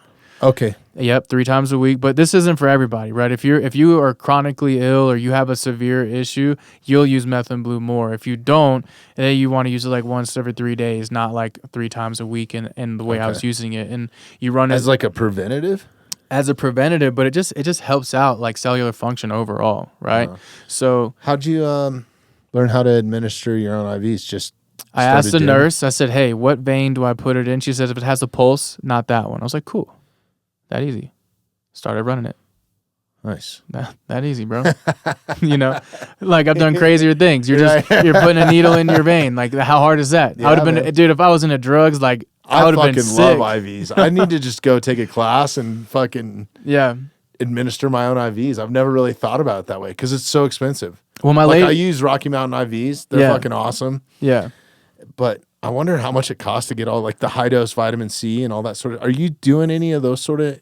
Yeah, so I was, bro. You know what I mean? Like now, my lady can do my own IVs now, so I don't have to worry about that. But before it was all me. So now, like at home, I have all my equipment. But like you can do all these different things. High dose vitamin C is great, right? And like when I have an active cancer protocol, I run high dose vitamin C, methylene blue, and some other things. What about NAD? No, so anything with that? No, so NAD will absolutely grow tumors. If you have active tumors, it's really, yeah, absolutely, bro. So it's do an accelerant. For sure. It's like stem cells, like certain stem cells, which I did. Peptides too, right? Yeah, because they all have a growth factor. But if you're cancer free, you just gotta be careful, bro. Right? You know, not everybody's down to take. You know, I live on the edge. I want that healing. I did stem cells. Yeah. I put stem cells right in my brain. They said, you're crazy. Really? Yeah, adipose-derived stem cells from fat. So, like, I didn't just go do, like, perinatal or something that has a huge growth factor. The adipose-derived... How'd you put them in your brain? Oh, I had a IV, and I used mannitol to... I went down to Florida. They use mannitol, which opens up the blood-brain barrier, and we sent up peptides, sent up adipose-derived stem cells, which have Muse cells, which are anti-cancer. Send all that stuff from the brain. That's what that picture you see me with that red light helmet on. Okay, that was after I did the stem cells. Wow. So I got them sent in my eyesight. So we haven't got back to the second surgery. We have so much to talk about. So I'm sorry, where did we kind of leave off or jump off there? Because I got so many questions. All right, so check it out. So I'll let you guide from here. We're in the treatments. In the treatments after the first surgery, I made it 18 months before I needed another surgery. Right. So 3 months after the first surgery, I already had a tumor show up again. So it took another 15 months. I was doing keto diet. I was doing fasting. So those tumors grow fast.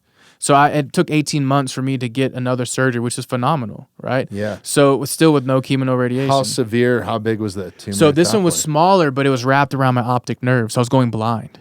Oh, it was dangerous. Like if I didn't get it taken out, then I would have lost all my eyesight. No getting it back, right? So we had to make a decision to go in there. And that surgery was very traumatic, bro. Like I went in there. The pain from that surgery, like I got treated like a drug addict after the surgery. They were forcing me to swallow pills. Well, I just had all my cerebrospinal fluid go squirting out of my brain. So so when you have a TBI and you lose cerebrospinal fluid, your body goes into this like deep, like vomiting because it's like pumping your cerebrospinal fluid up to your brain. So it's the most violent vomiting you could ever go through. I just had a surgery, so now my head's about to explode from the swelling. The nurses treat me like a drug addict. I should have sued him, but I wasn't going to do that, bro. Mm-hmm. Treating me like a drug addict, wouldn't give me any IV drugs, was forcing me to take my painkillers. So I'm doing this sober. I'm throwing everything back up, anti-nausea medicine, pills. Like, why aren't you giving me IV stuff? She should have been fired, bro. Yeah. So my head's about to pop open. The skin's like stretching out. Every time I'm vomiting, my skin's going like this. It's about to explode. The back of my head's about to pop open. And I'm throwing everything up. Couldn't keep anything down. So I'm doing this raw, bro. All the pain. So I was in such excruciating pain that I literally left my body. I had an outer body experience. I left my body and was sitting above my body watching myself go through this for like 12 hours, bro. I wasn't in my body for like what felt like 12 hours. Maybe it was less, maybe it was more. You had an out-of-body experience? Yeah, the pain was so intense that I left my body. Do you think you were dying? I was going into shock. Yeah. For sure. Yeah, I mean, you're in combat. You know, dudes are not calming down. Like going into shock is like, that'll kill you too. You know what I mean? Like your heart's up, all these crazy things. Like, and I was all over the place, and I couldn't calm down. And I thought to myself, I was like, I'm gonna die. So I knew that right away, and then boom, left my body. What do you remember from that? Like, like you were above yourself watching it all. I was like you could see yourself as a third person almost, right? Yeah, I was that in third eye. Yeah, I was in this like black crystalline cocoon, and I was looking down at myself, and I'm like suffering, vomiting, throwing up everywhere. Like I didn't have anything left to throw up, and I'm like watching this dude suffer. I know it's me, and I'm praying for this guy. I'm like, come on, Casey, bro, like you got this. Like I'm like talking to myself while I'm above my body to try to get through this. And like the first surgery I had NDE, like I didn't have to come back down here. And I was on the surgery table. They're like, hey, bro, you've done a lot here. You don't have to come back. I was like, no, I do. And then shot back down my body, had this really. So you had another out-of-body experience after your first one? Yeah, in NDE, like a legit NDE. I had a life review and everything. Wow. So I decided to come back down here because my work wasn't done here, right? And I shot back in, had this crazy vision of all this stuff. And then this one was way different. This one was like, I'm fighting for my life here. Like I'm like dying and I got to chill out. So I need to leave the body so I can give that dude down there time to do his thing out of the body because it was so excruciatingly painful. Got through it, made it back in my body because the surgeon came in and gave me fentanyl right away. Fentanyl right away because I was in such pain. I had to get ahead of it. IV fentanyl, IV this, IV that. Finally got ahead of it. And right at my 48-hour mark, I was like, get me the fuck out of here. They're like, sir, you got it. I was like, nope. I was like, you hold me against my will? I don't think so. Get the physical therapist up here. Let me walk up and down this motherfucking hallway and get home. I'd rather die at home. And then for the next 3 weeks after that, I almost died every night, bro. Every night. Wow. I was throwing up, rebuilding the cerebrospinal fluid. My brain, that skin in my brain was getting crazy, about to pop How open. do you rebuild that? Or what's...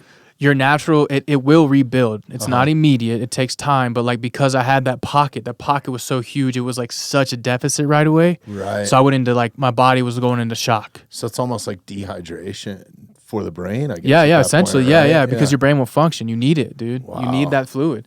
So for 3 weeks, I was like every night, like throwing up, like excruciating pain. I wasn't taking any pain meds, dude. I was so constipated because they were giving me like oral meds. Like I literally like bro, graphic shit. You know what I mean? Like it was bad, dude. And like my ex-partner had to be there, witness all that. You know what I mean? It was crazy. And she was 8 months pregnant, bro.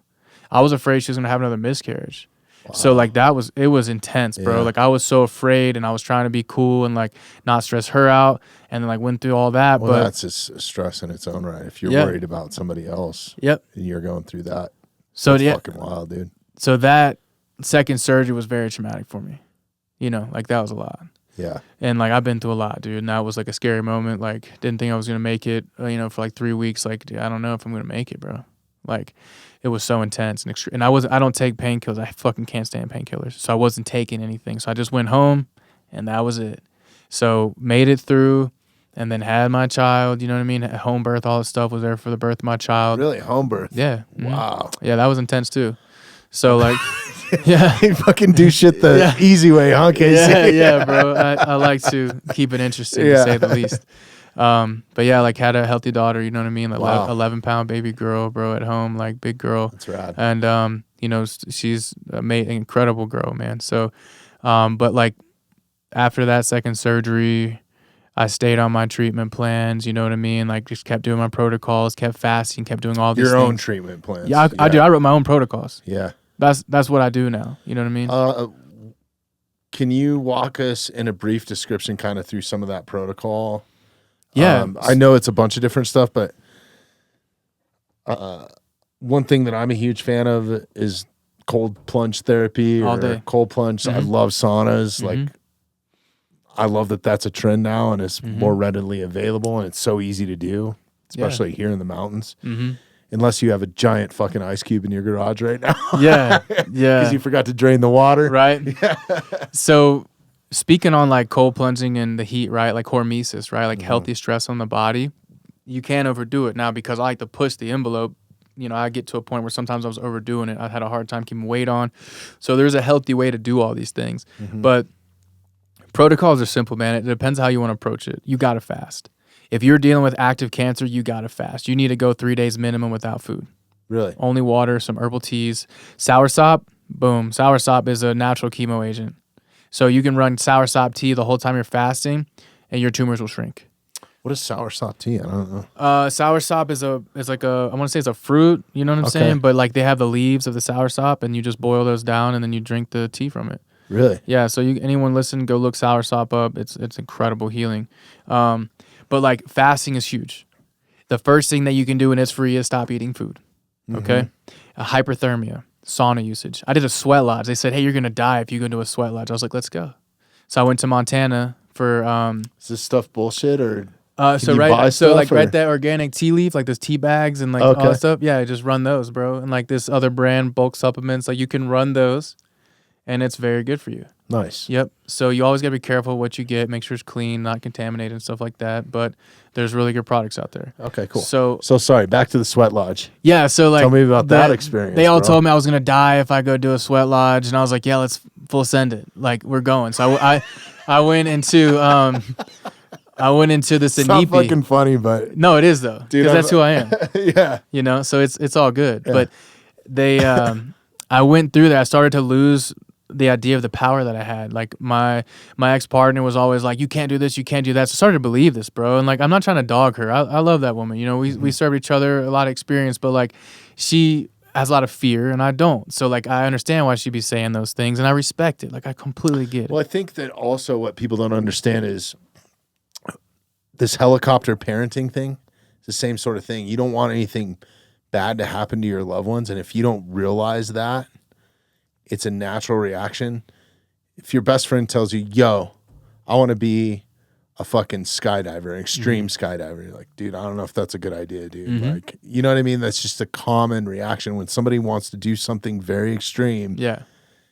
it's your natural reaction to say it's not a good idea to protect that person because you love them so much. Of course. But if you can't see outside of that and you don't recognize that, It's limiting. it's limiting to them. Yep. It's detrimental. It's 10,000 years of DNA built into us to protect us when For we were sure. living in caves. Like, Yep. yeah, don't go get that mammoth meat, right? Like, Yeah. you're going to die. Yeah. So But anyways, yeah.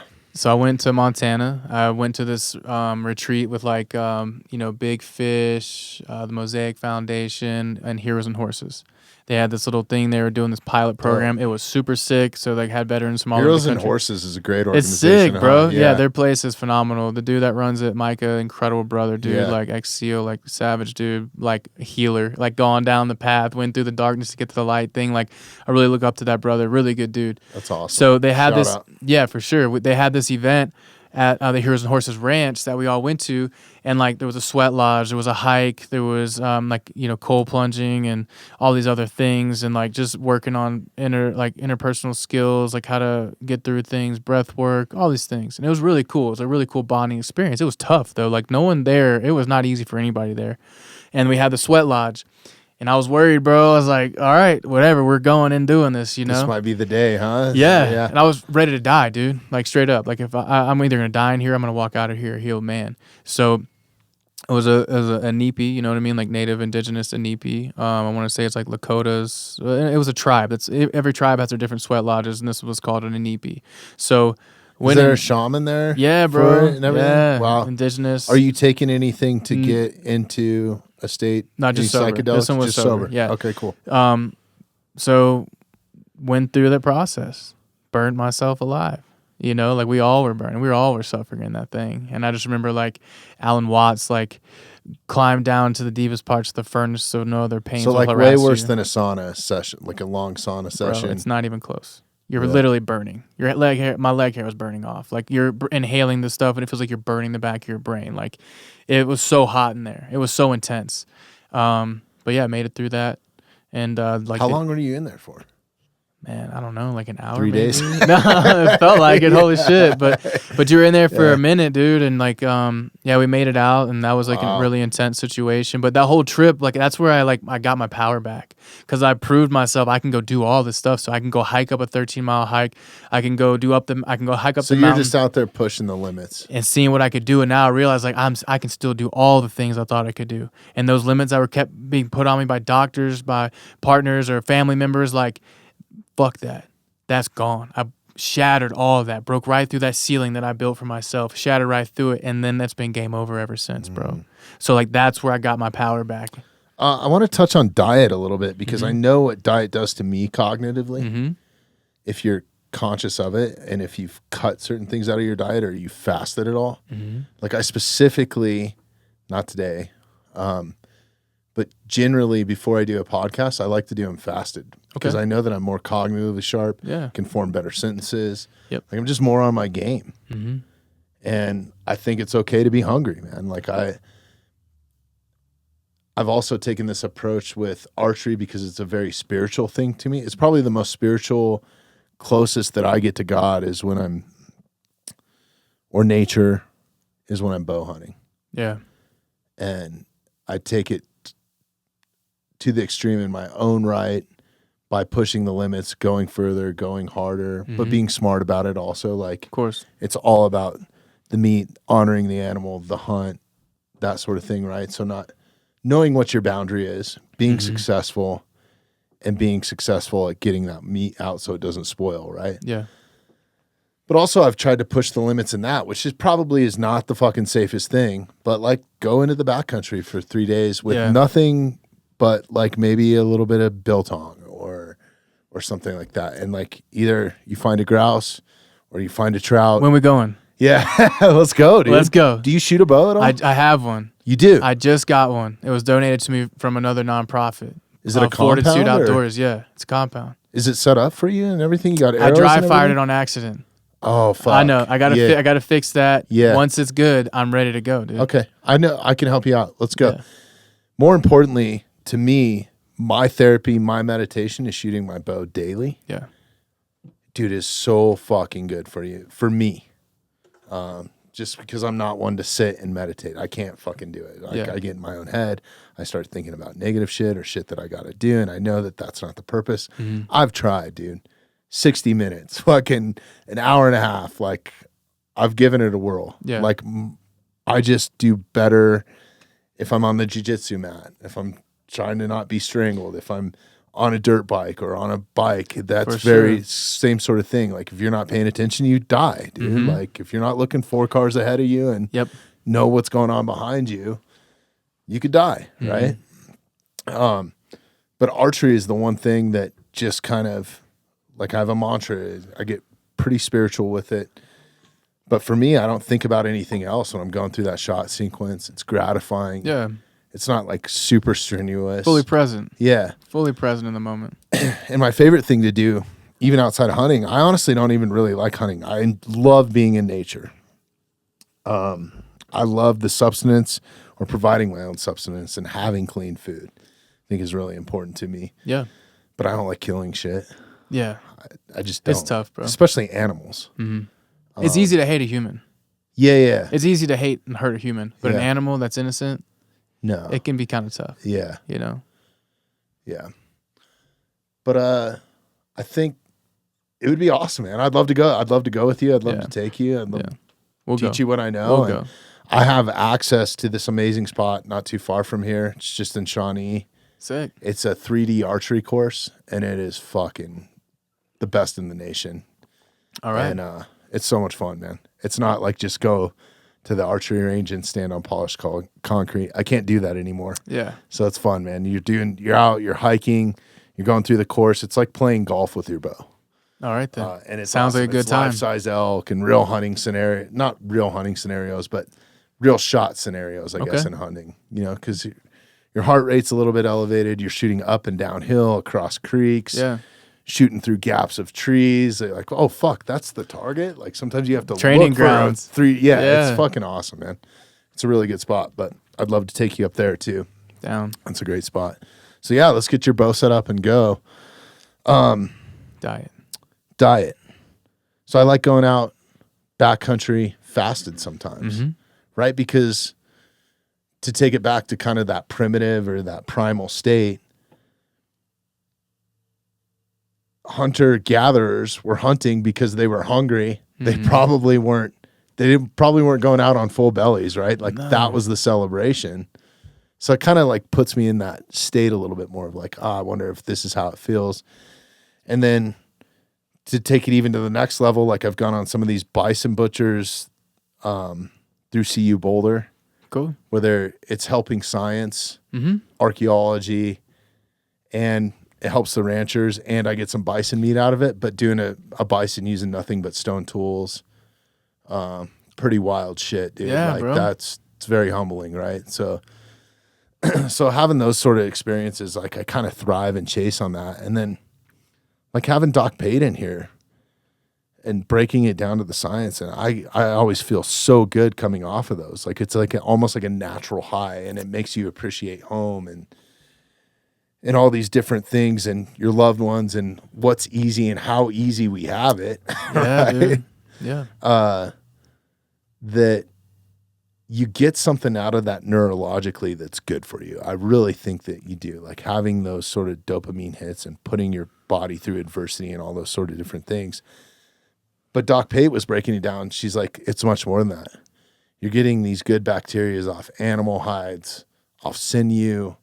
There's more vitamins in that meat. You actually are getting bacteria out of why it feels so good to go in nature is sometimes that dust on that mountain bike ride is in your face. Like you get bacteria from that. That's good too. If you're not checking out the Mountainside podcast on YouTube, you absolutely should be. If you like the content that we create here and you want to help support the podcast, please take a moment, subscribe to us on YouTube, and hit that notification bell. I guess diet-wise, do you notice huge differences? I know that that's a really big thing for you. Like I notice brain fog and cognitive decline when I eat like a starchy food. Like if I were to eat pasta or pizza, I'm fucked. It's almost like having a hangover. Yeah. I really notice it with alcohol. Yeah. I notice my sleep patterns change, Well, even with sugar. Think about this. You eat all that food that's hard to break down. It breaks down your belly. It becomes alcohol in your belly, like fermented alcohol in your belly. So you feel like this hungover feeling. It's like the same as drinking alcohol. If you go to sleep with a huge belly, you've been eating a lot of food all night, doesn't digest all the way. That's why you get that feeling. Yeah. You know what I mean? So like diet is important to me depending on like what stage you're at. If you have active cancer, like you can't feed the cancer. So you got to drop your carbs, no sugar. And then, keto diet, like a strict keto, therapeutic keto And is fasting, right? Fasting, bro. Intermittent fasting, like 18 and 6. You know what I mean? I used to do like 20 and 4. So I'm not eating when there was 4 hours. Didn't have any muscle on me. You know what I mean? But I didn't have cancer in me either, So like you really got to pay attention to like where you're at. If it's a cancer journey, then, you got to be a little more specific with like what you eat. If it's just like everyday life and you're looking to improve mental cognition and stuff like that, like intermittent fasting is really good for you because that's how we used to do it back in the day. We get too comfortable but like it just depends where you're at, what your goals are. For me right now, like I eat from sun up and then I stop eating before the sun goes down because you're not supposed to be eating with the sun down. You got to give your body time to regenerate overnight. So if you're spending all your night digesting your food, you're not healing your body, you're regenerating the body. Such a fucking simple concept. It is, but people want to eat. And it's crazy. If you think about it, like we have less hours of daylight in the winter when you're less active, dude. That's fucking wild. I've never thought about it that way. That's just the way it is. Wow. And light has a lot to do with it. Like you're quantum entangled with the sun. Your sun is telling you how your cells are supposed to respond, when you're supposed to release certain neurotransmitters, when different parts of your like hormonal stuff like that, like the sun is very important. So like you don't need to be eating outside of those windows. Your body needs what it's supposed to do, and if you go against that, then you'll pay the price, So dieting is really important, you know what I mean? But like knowing your eating windows, if people could just stop eating a pint of ice cream before they go to sleep. Dude, I used to smoke a bunch of weed, bro. Like I used to eat. That fucking wrecks me, and then I'm hungry, dude. And I'll eat all what's night. In the fridge, bro? Yeah, it takes discipline. So like just that's one thing, like simple things you could take away from this. If you want to improve your mental clarity, do some intermittent fasting. Do it with a purpose, right? Yeah. Do everything with a purpose. Intention is everything, So, but yeah, diet's important, bro. If anyone ever has a question, just hit me up on the side for that. Okay. We're going to wrap this up here pretty soon. We're a little over 3 hours, so I want to be respectful of your time. Yeah. But, dude, thank you so much for coming in here. First off, I'm super glad that you're here, man. Thank you for being so open and honest too, man. That's very fucking unique to find in a person. Yeah. And it doesn't go unnoticed by me, dude. Like I talk to a lot of people, mostly in here, and I give everybody this opportunity. And I don't expect everybody to open up or be as transparent as you. Yeah. Like I think, but it's very unique, man. I think it's fucking cool. And I think more importantly, you connect with more people and more people can benefit from hearing your experience and your perspective Yeah, I mean, you already know. I'm telling you shit that you don't already know. I mean, it's proven by how many people have reached out to you and are finding inspiration through you, myself included. But my last and kind of final question, because I said, I balanced with this. We bounced around in conversation where it came up divine intervention, faith. How much did that, I mean, I know that you had faith in yourself. Was there anything else that you had faith in? I mean, is it God? Is it nature? Is it a higher being? Or was it just that self-belief? Was it going on some of these journeys and experiencing something psychedelically? Because I think that that's another thing that really made me question, like, biblical faith, I guess. Because faith is faith, right? It can get categorized into so many different things, but Christianity is a whole nother like subject, right? Yeah, it's just, there's so many avenues, and I get why people understand that, but when you bounce around psychedelics, but then also like firsthand accounts, I don't disbelieve in Christianity or Jesus or God. Like, I've heard people speak about it at the highest level and how it's changed their life. So I'm always curious when somebody like you, all the shit that you've been through physically, was there anything outside of yourself that you found belief in?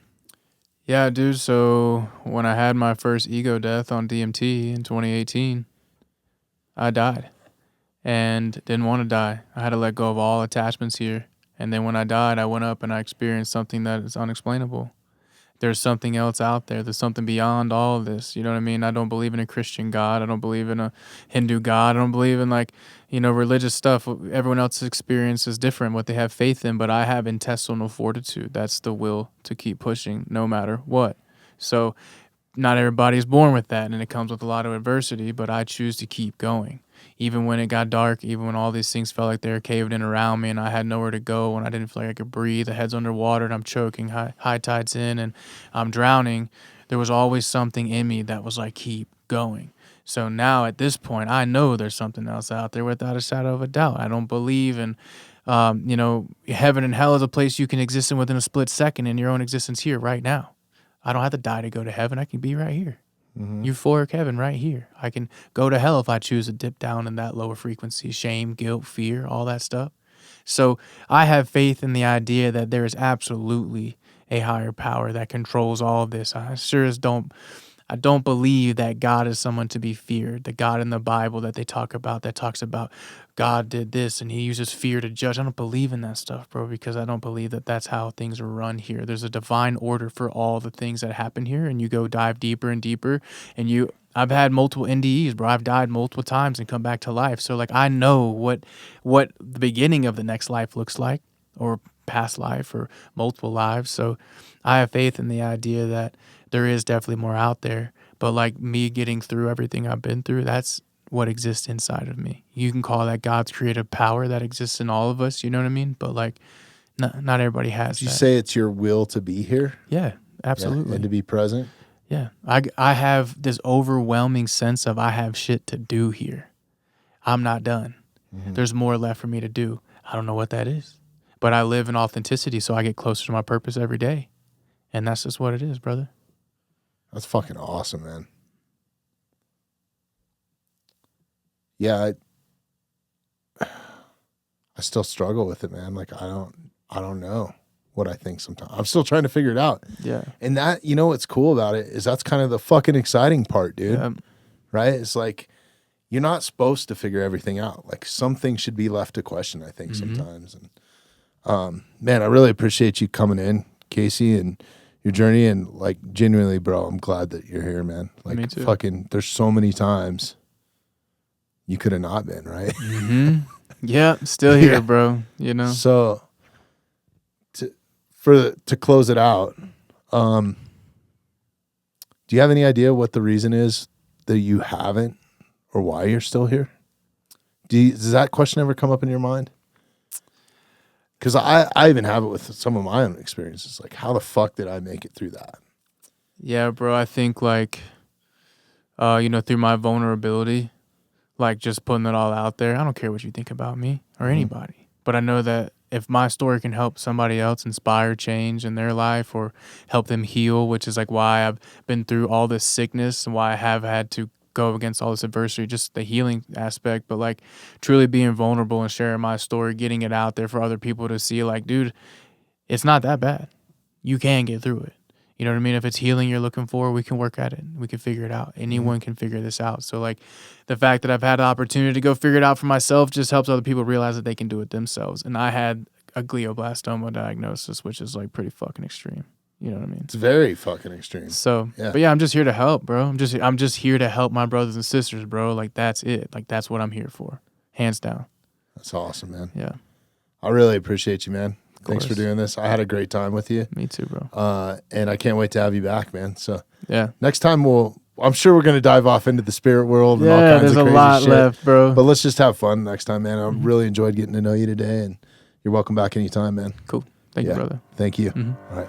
Thanks, everybody, for listening. Thanks for listening to the Mountainside Podcast. If you haven't had a chance to do this already, please take a moment, follow, like, subscribe, or rate on whatever platform you catch the Mountainside Podcast at. If you'd like some more information on upcoming episodes, safety tips, access to all of our affiliates, and all the badass discounts that we get here at the Mountainside Podcast, check out themountainsidepodcast.com.